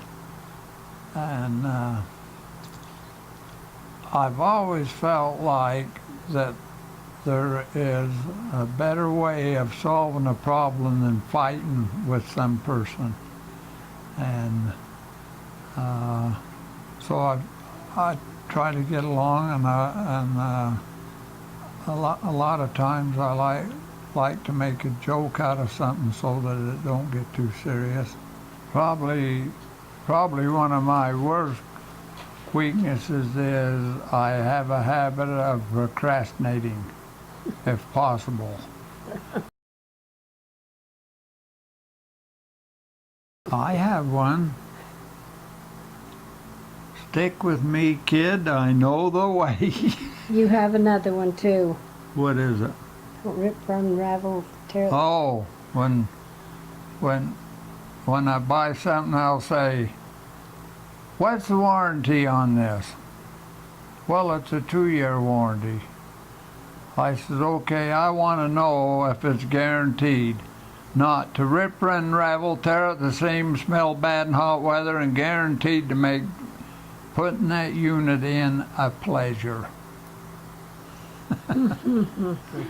My mother used to say it a lot, and I say it a lot too.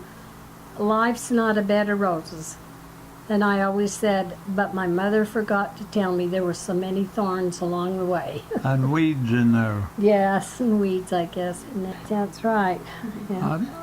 One thing that I did with all the little grandchildren that were small was taught them the song, "I Love You a Bushel and a Peck." Yep. I taught all of the little children that song, "I love you a bushel and a peck."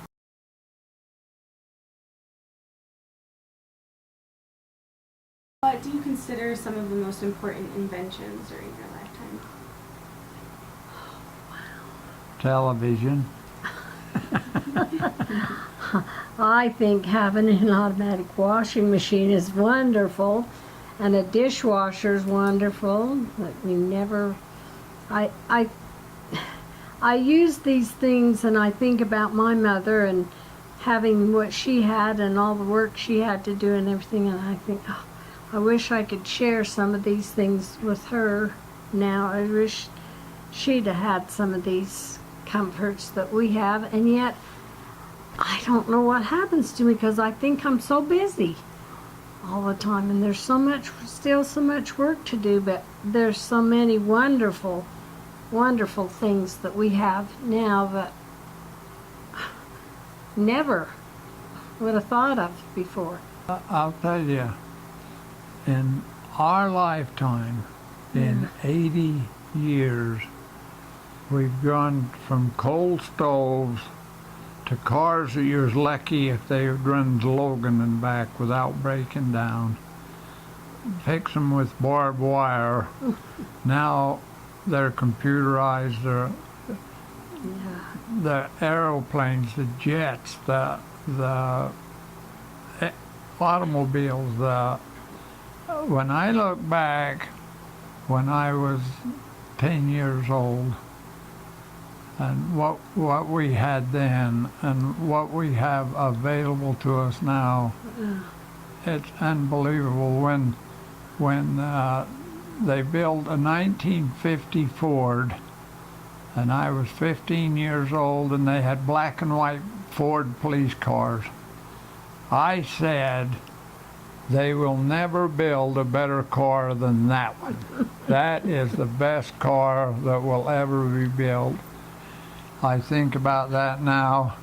My hearing had started getting bad in the Army when I was firing all those machine guns and stuff, and it continually got worse and worse, and I couldn't hear. Then I got hearing aids, and they helped considerable for a few years, and the hearing continued to worsen and worsen, and it got down to where 2 years ago I only had 14% hearing with hearing aids and almost totally deaf without, and then they suggested that I have a cochlear implant. Now, who would have thought years ago that you could put a unit in your head,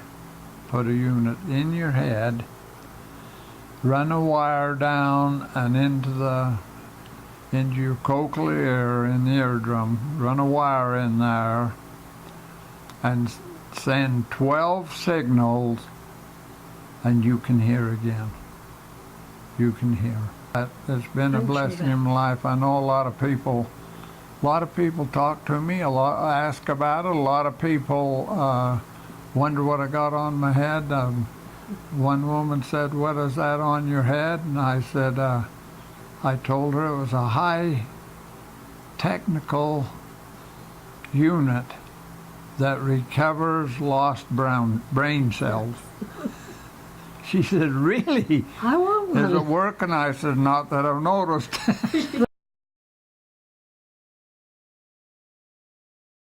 I think, and just a week or so, we're going to have our 61st wedding anniversary, August 3rd, and Week from tomorrow. I think about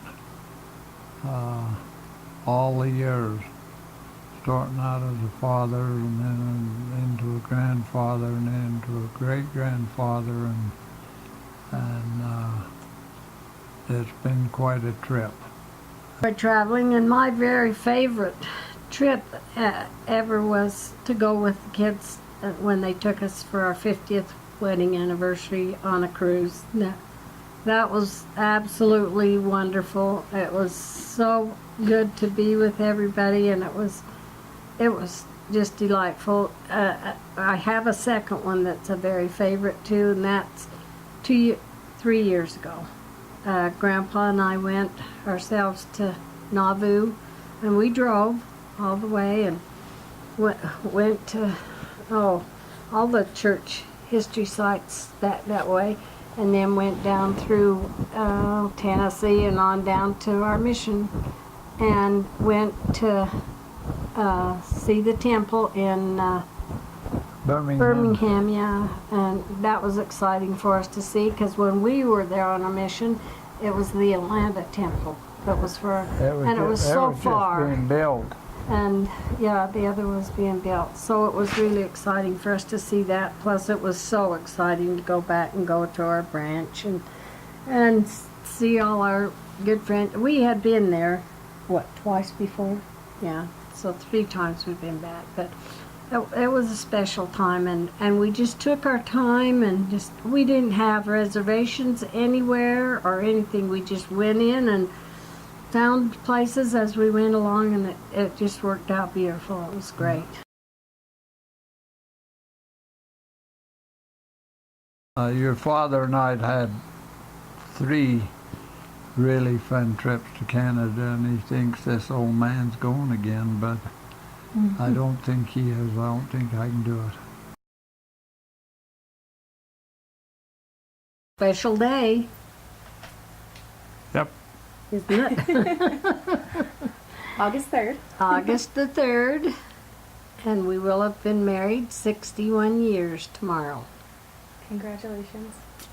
Yep, That's- 61. I stopped and got a couple dozen roses, different colors, and when I was in line, the lady said, "And who are all of these for?" And I said, "The lady I've been living with for 61 years tomorrow." Oh my goodness.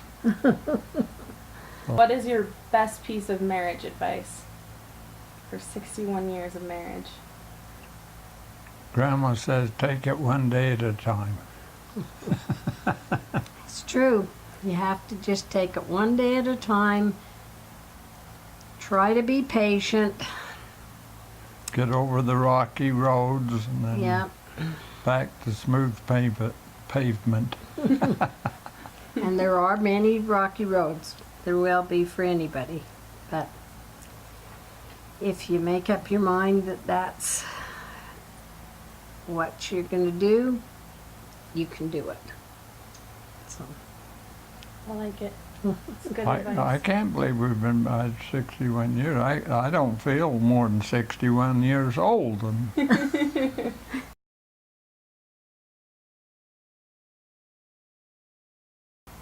it is yes, time to do that. the Harlem 4th of July race. You know, the 4th of July has always been a big celebration for our family. Kids always loved it, and we've had a lot of fun because we weren't ones that took a lot of trips or did a lot of other things, so those kind of things were really important and fun for us. And the celebration's a little different now than it used to be, but anyway, when we were younger, did we have any children then? Yes, we had to have. Just Susan. Anyway, they were having a couples race on the square, and I said, "Look, we're going to go do that." He says, "Oh, we don't need to go do that. You know I'll win." I said, "I don't think so. No, we'll see." Anyway, we went and done the race, and there was a lot of people there watching too. Now, tell them how much head start you got. We didn't start even. Well, I didn't get very much. Some. Very little. Anyway, I beat him quite a long ways. And yes, I did. She's not remembering really well on that. It's been too many years. Yeah, and neither is he.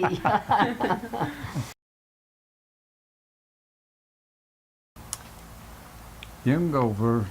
I have a lot of hobbies and special interests. I love to quilt. My mom taught me to quilt when I was young, and in fact, it used to be a fun thing for me when I was little, too little to go to the barn to milk. I used to get under the quilts and play and watch the mom and her friends quilt, because they'd have quilting bees, and they would invite people over, and they'd quilt for a while, and then they'd have a lunch and stuff. And oh, I just thought that was so fun. But I loved learning that when I was old enough to do it. And it's something I've really enjoyed through my lifetime. And as our daughters and our sons grew up, they had quilts for their trousseaux. Even the boys got quilts too, and quilted ones. And each grandchild, as they've gotten married, has a quilt from Grandpa and Grandma.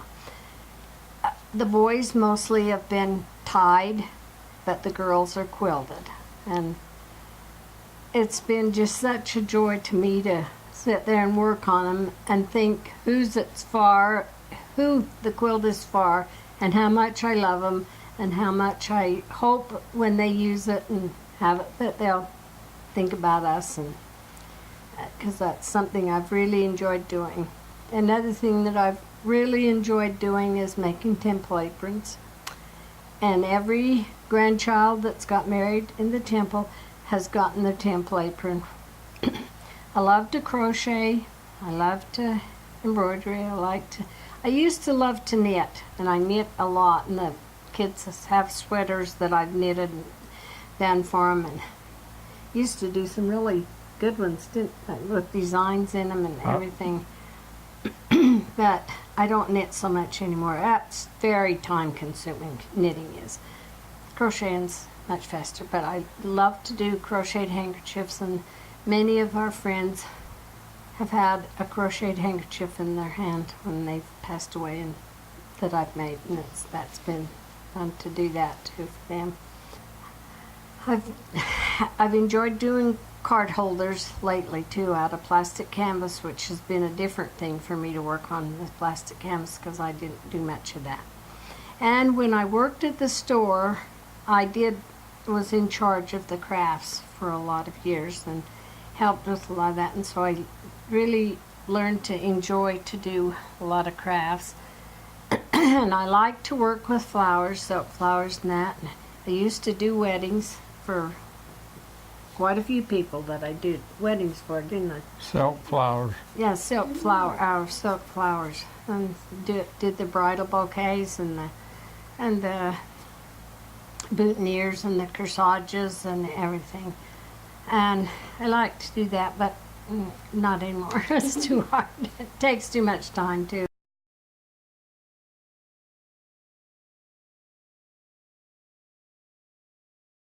Hobbies. I've always enjoyed fishing, and my grandfather, I think I told about him. Mm-hmm.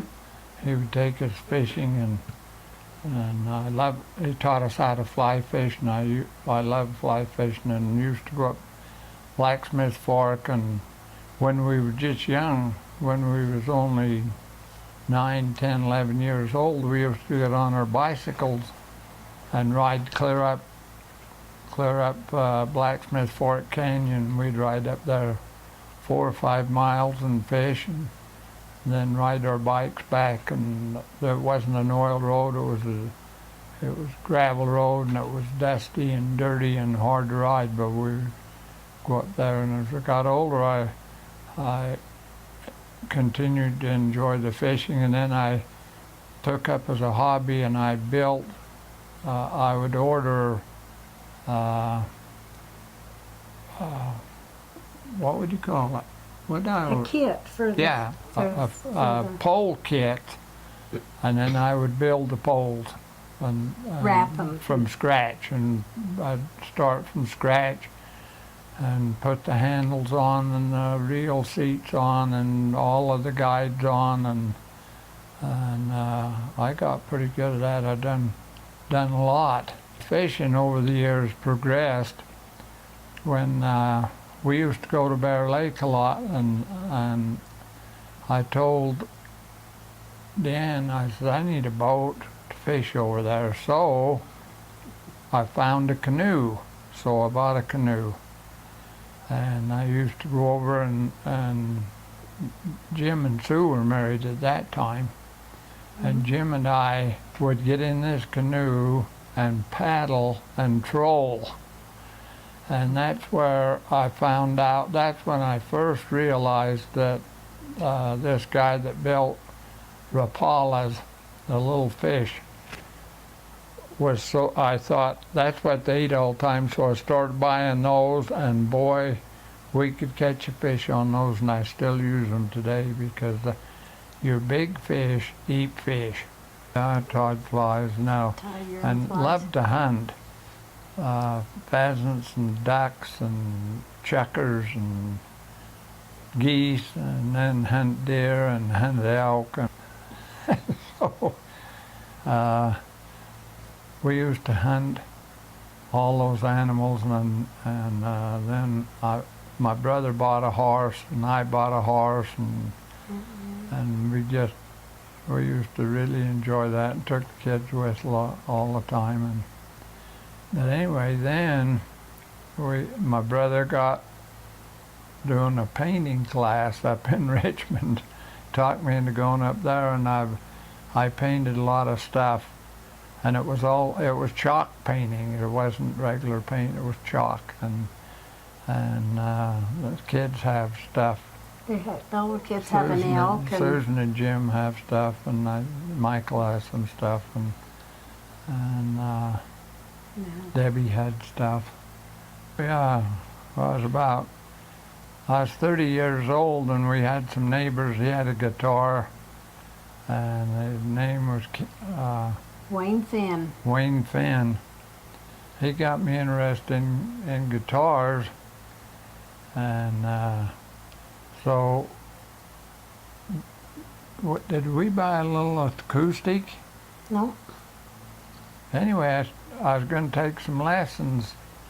I kept talking about it, and then one day I come home and from work, and Deann says, next Wednesday is your first guitar lesson. He had an electric, Fender electric, and I said, well, I better have one. So I bought a low, not a cheap one, but a cheaper one, and I bought that and an amplifier, and I played that for a few months and got so I could play it quite well. And Louis Dabb said, I need a rhythm player.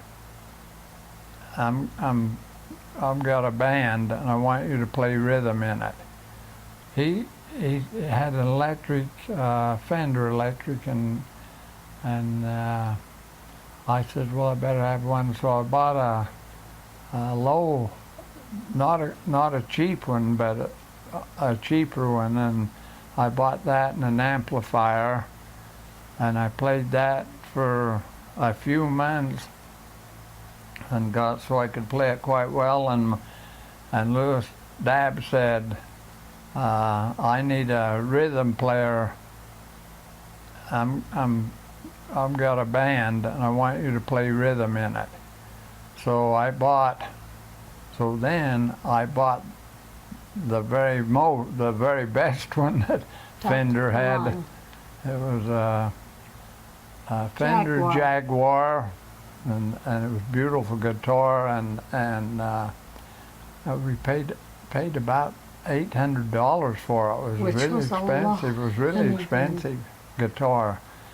And but it was easy to play, and bought a big amplifier, and then several years after I'd played, my twin brother, he started playing. I gave him lessons, and he started playing, and he got into the band. So there was he and I and Lewis and a drummer, and we played dances everywhere, from golden green balls to pool halls to whatever.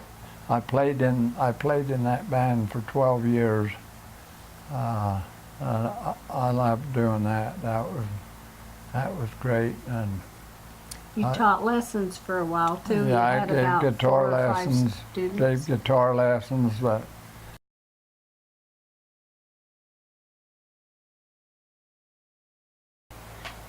sports. I like, when I was younger, I liked to play basketball. I tried out for the school every year, and I never did get picked to play for the school team. But we had, at that time, we had ball tournaments in all of the wards. So we played basketball all winter. You'd go to a different ward and play every week, and so we got to play a lot of basketball, and I got so I could shoot basketball pretty good, and I really enjoyed that. You loved to play softball. Yeah, they had softball tournaments.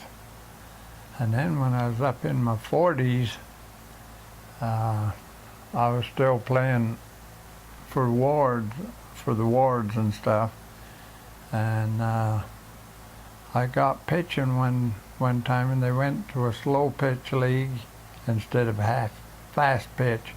And boy, that took off, that slow pitch league. And I was a pitcher, and some summers, during the summer, sometimes I would play on 4 different teams in a week. And Michael, toward the end, I was 60 years old then, almost 60. And Michael, my son, said, "Dad, I'm gonna put together a hot shot softball team. All these young guys, all my friends and that I know, I'm gonna put a ball team together, and you're gonna pitch." And that was really fun, because here's all these young guys, and I was the pitcher and on that team, and we won the championship that year. Michael said, "We'll win it," and we did. We won the championship. But, You won once with Summers team too. Twice with Summers. And you went to St. George for Senior game. senior games for. When I was in my 60s, and I was still pitching. We both enjoyed to golf, and we never ever golfed till after Dad retired, or just before he I was retired. still at Cycle. Yeah, when you first started, but I didn't. No, when I was at Cycle, I drove over that Sardine Canyon every day for 33 and a half years, past Sherwood Hills, and I said, that has got to be the dumbest game I've ever seen. They go put that little white ball, they hit it down in the weeds, then they go down and try to find that in the weeds, then they try to hit it again, then they try to hit it again. I says, what a futile game. And then one time, I 2 or 3 years before I retired from Cycle, I had a really close friend, and one day he said, "Blaine, I'm doing a golf tournament, and I've got to have one more player. I want you to play." I said, "I've never played golf." No. He said, "Yes, you're going to golf. I've got you a bag. I've got you signed up and everything." So I said, "Well, I've never hit a golf ball." He said, "Well, you just go out here. The other 3 have. There's a 4-man, and he says, we got to have 4 to play. So you just come out and do the best you can." So I went out and played that and hit a few, and I didn't do really good, but the other guys did. And then it was about 3 or 4 weeks, he done another one, and he says, I got to have you golf one more time. I got the golf bag and everything, so I went out and I done quite a bit better. And so I borrowed his golf bag and went to the golf course and played around. Then I went to Logan and bought a set of golf clubs, and then I was into golfing to Deann. Why don't you golf? And she says, maybe I will. And so she did. And so we've been golfing ever since. A lot of years. How many years? Neither one of us have ever had a lesson or anything, but we just, it's just been a good way to get exercise and a fun thing for us to do together. Plus, a lot of our friends, excuse me, golf, and we've golfed together with them, and we've had some really fun trips going golfing with Julianne and Bruce and down to Heber City and Wasatch. Our families and stuff like that. We've gone together and really had some fun trips. And when I was still working and Clayton was getting older and that, and he'd go to school, he'd get out of school, and I would be through working, and I'd take him and we'd go up to Sherwood Hills and golf around Grandpa Waters' garden. We mow our own lawns, and between the two of us, we get it done. He goes around the outsides and gets the outsides done, and then I go in and start going, and we do that and clean house and cook meals. We both got a mower. The other morning we got up at 7 o'clock and had our whole lawn mowed by 8. Yep. And that's pretty good. When in 2 months I'll be 82 and she'll be 80. So we're still doing pretty good, and we're planning on going back to Yuma again this winter. It's everyday activities, every day something to do, every day something's going on, every day with the group. 4 dances a week. I shoot 2 pool tournaments a week. We do beanbag throwing, we do shuffleboard, we do bingo, we go throw darts, and we don't spend much time. When we had our trailer, that trailer was there for us to eat in and sleep. And in the mornings, I'd wake up, I'd look over at Deann and I'd say, what is today? Today is another play day, and let's get up and get started. We work at the Humanitarian Center one afternoon, even a week on Thursdays, and that's been really enjoyable. Grandpa's learned how to tie quilts, and he's really fast at it, really good at it. In fact, our friends that's been there longer than us, he says to Blaine, Blaine, you're just too fast at this. You do it too fast.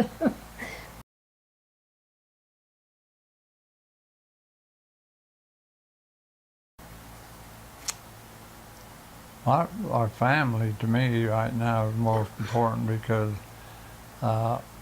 we haven't got the worries of house payments or car payments or any of that. We don't have that anymore. So that's not a stressful thing or something you need to worry about, because we've had all that took care of for quite a few years, and so our family is our biggest concern, and where they're at and how they're doing, and how we're doing as grandparents and great-grandparents, and try to get to their activities still, and so it keeps us on the go. The church is still a very important thing in our life, and our testimonies is important, but that kind of goes along with our kids and the family and being together and stuff. And we look at our kids and our grandkids, and we love them all so much, and just want us to be an eternal family.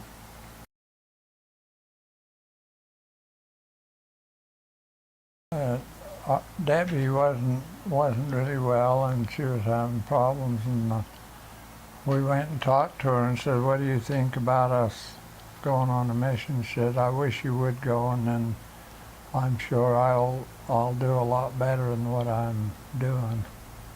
And we went on her mission, and she passed away 6 months after that, and that was really heartbreaking for Very us. hard.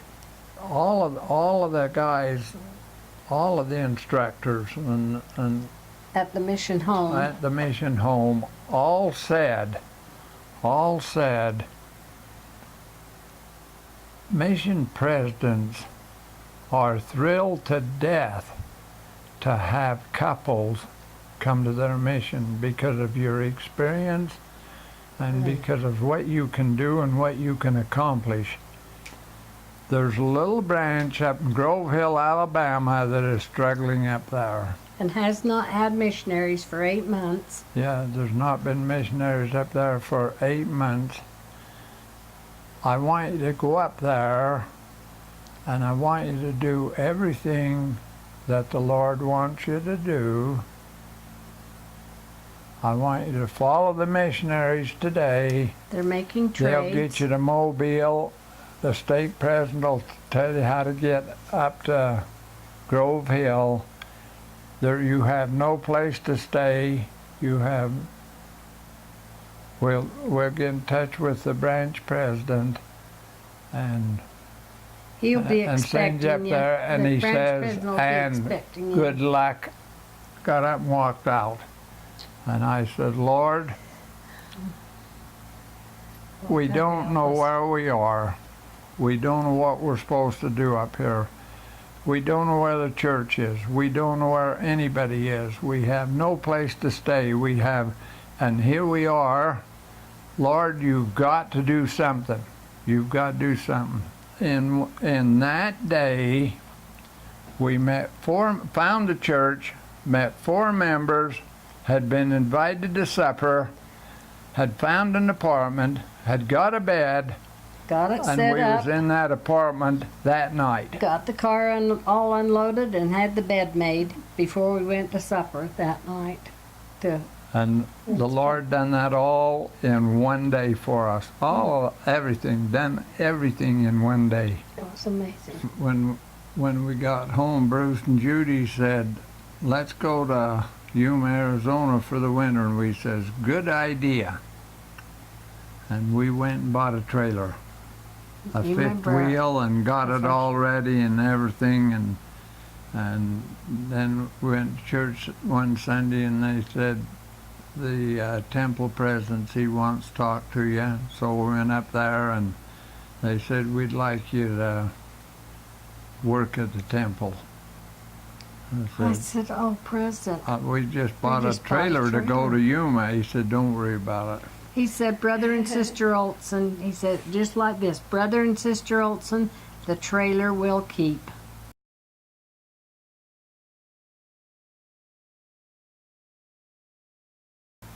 A guy asked me the other day, he said, "How would you like to be 19 again?" And I forget Blaine or who it was. But anyway, I turned to the guy and I said, "I want to tell you the truth. I don't want to do yesterday again." I said, "I don't want to do another day again.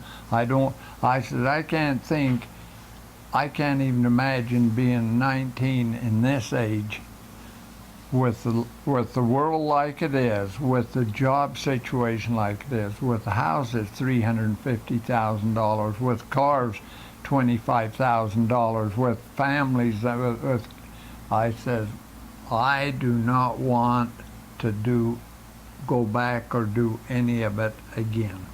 I've had my turn." Things that I think about that were really exciting, when we had each one of our children and how excited you felt, and it was so fun to take them to have them named at church and bless them. Just, a lot of times like that you just feel thrilled to death, but now we're at this age, I wouldn't want to go back and start over.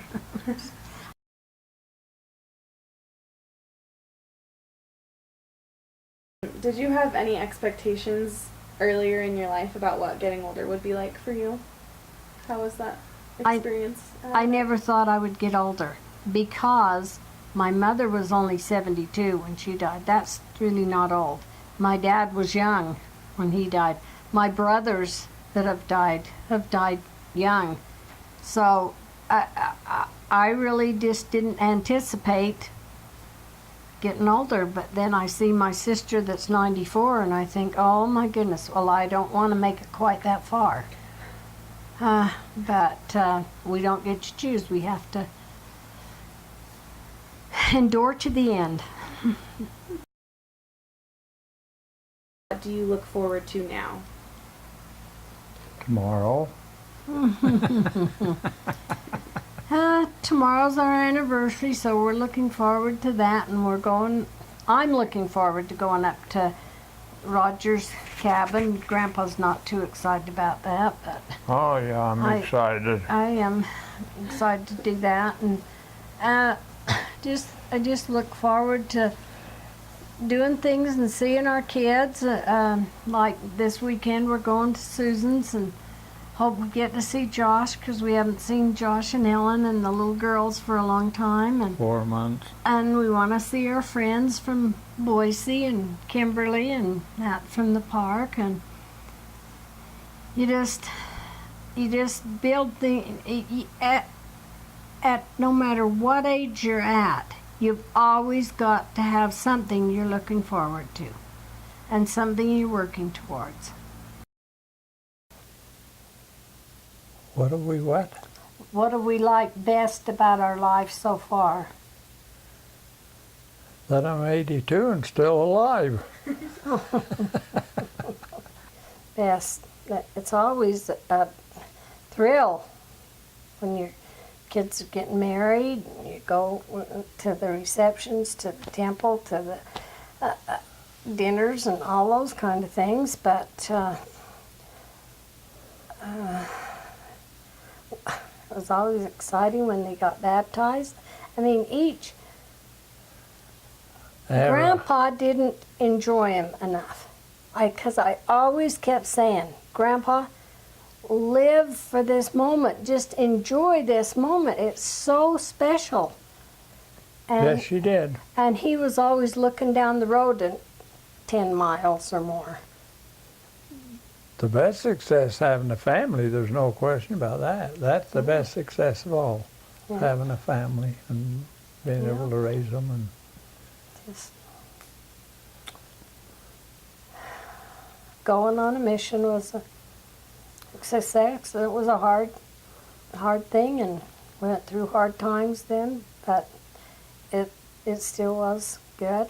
But working at the temple for 2.5 years was a real that was very highlight. special. I loved that. Well, you know what the most difficult thing we've ever gone through, and we've done it for years, is with Brian and his drug addiction and problem, and taking him through the programs and thinking we had him well, and he was back in it.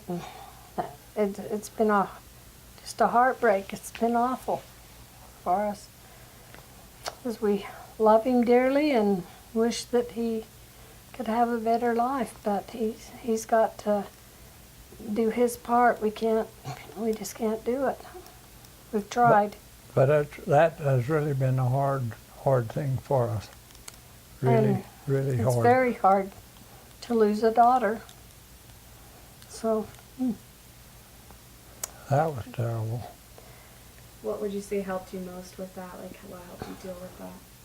having the church, having Father in Heaven that we could rely on, that we knew. You know, you ask yourself a lot of times, why would this happen? We were on a mission. Why, why?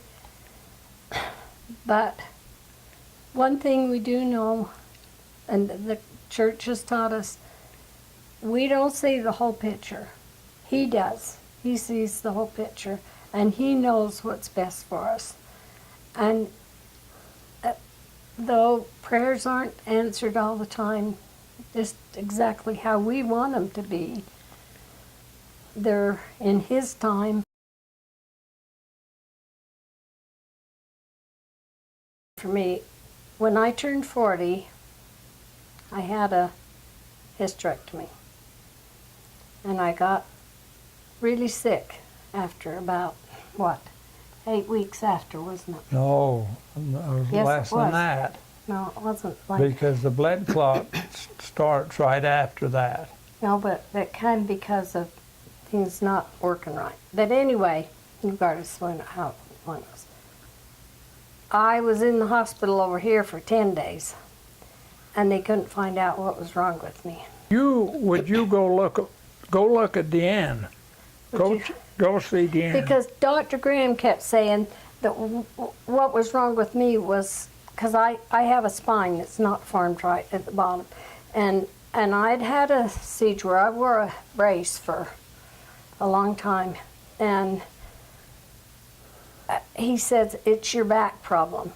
And I was jerking and having so much pain in this. I said, no, Dr. Graham, this is not my back problem, because when my back hurts and when it's bad, my legs are really bad. And I said, my legs aren't really bad. It's, and I can't breathe. I can't breathe. Yeah. But I asked the other doctor, will you go look at her?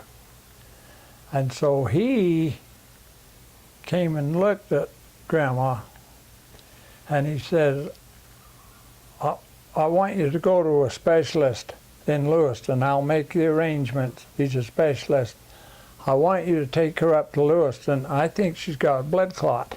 Sister takes her up there. That guy examined her for 3 minutes and said, you got a blood clot In your lung, in your lung. I'm And you've got calling others the moving in your university system. hospital.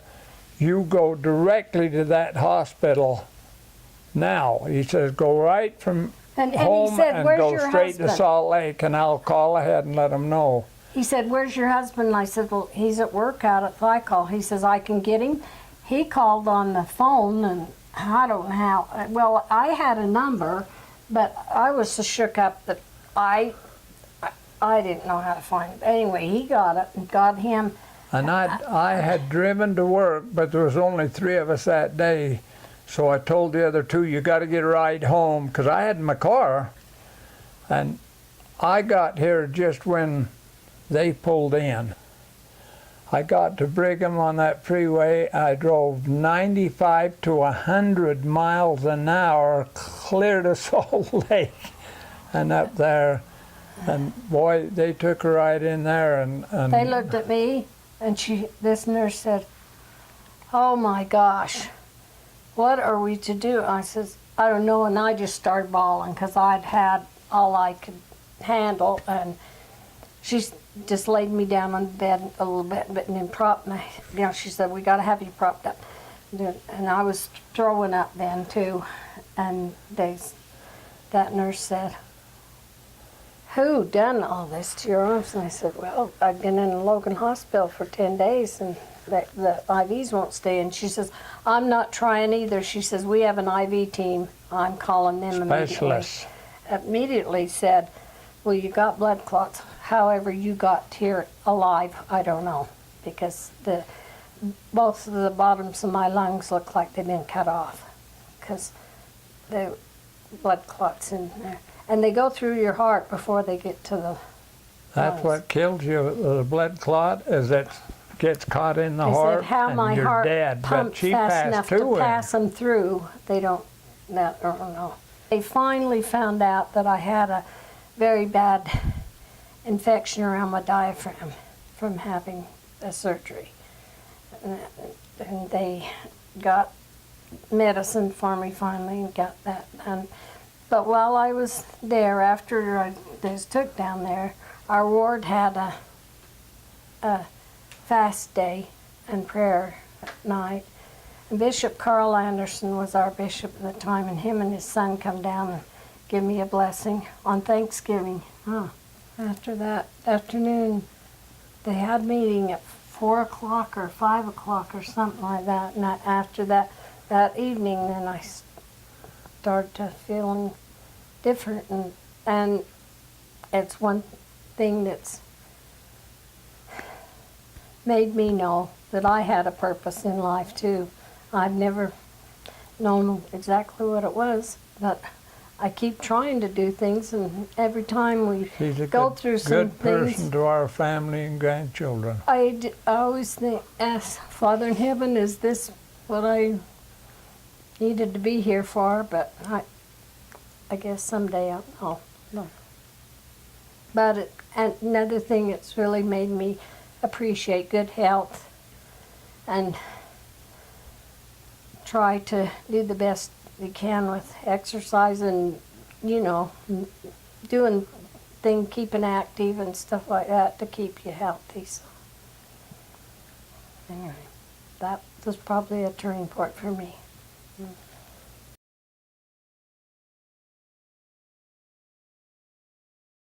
I think one of the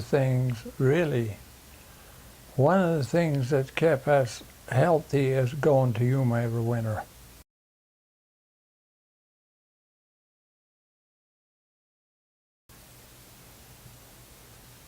I have one. Keep breathing. Just go along and do the best you can for what your situation is, and hopefully you won't be sorry for what you've done. But there's one thing I do know. You're never sorry for the good things and the best things that you do, but you'll always be sorry for the things you don't do. We only have one chance sometimes. Definitely. What? Do you think that you have to overcome serious setbacks or trials and that to be successful? Yes, you have to. It's not how many times you get knocked down, it's how many times you get back up and go. Yeah.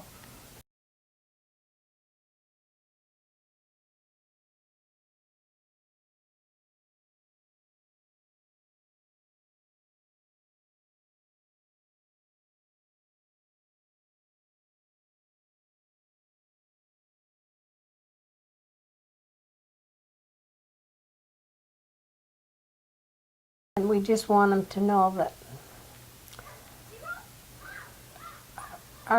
our hearts and thoughts are with them all the time.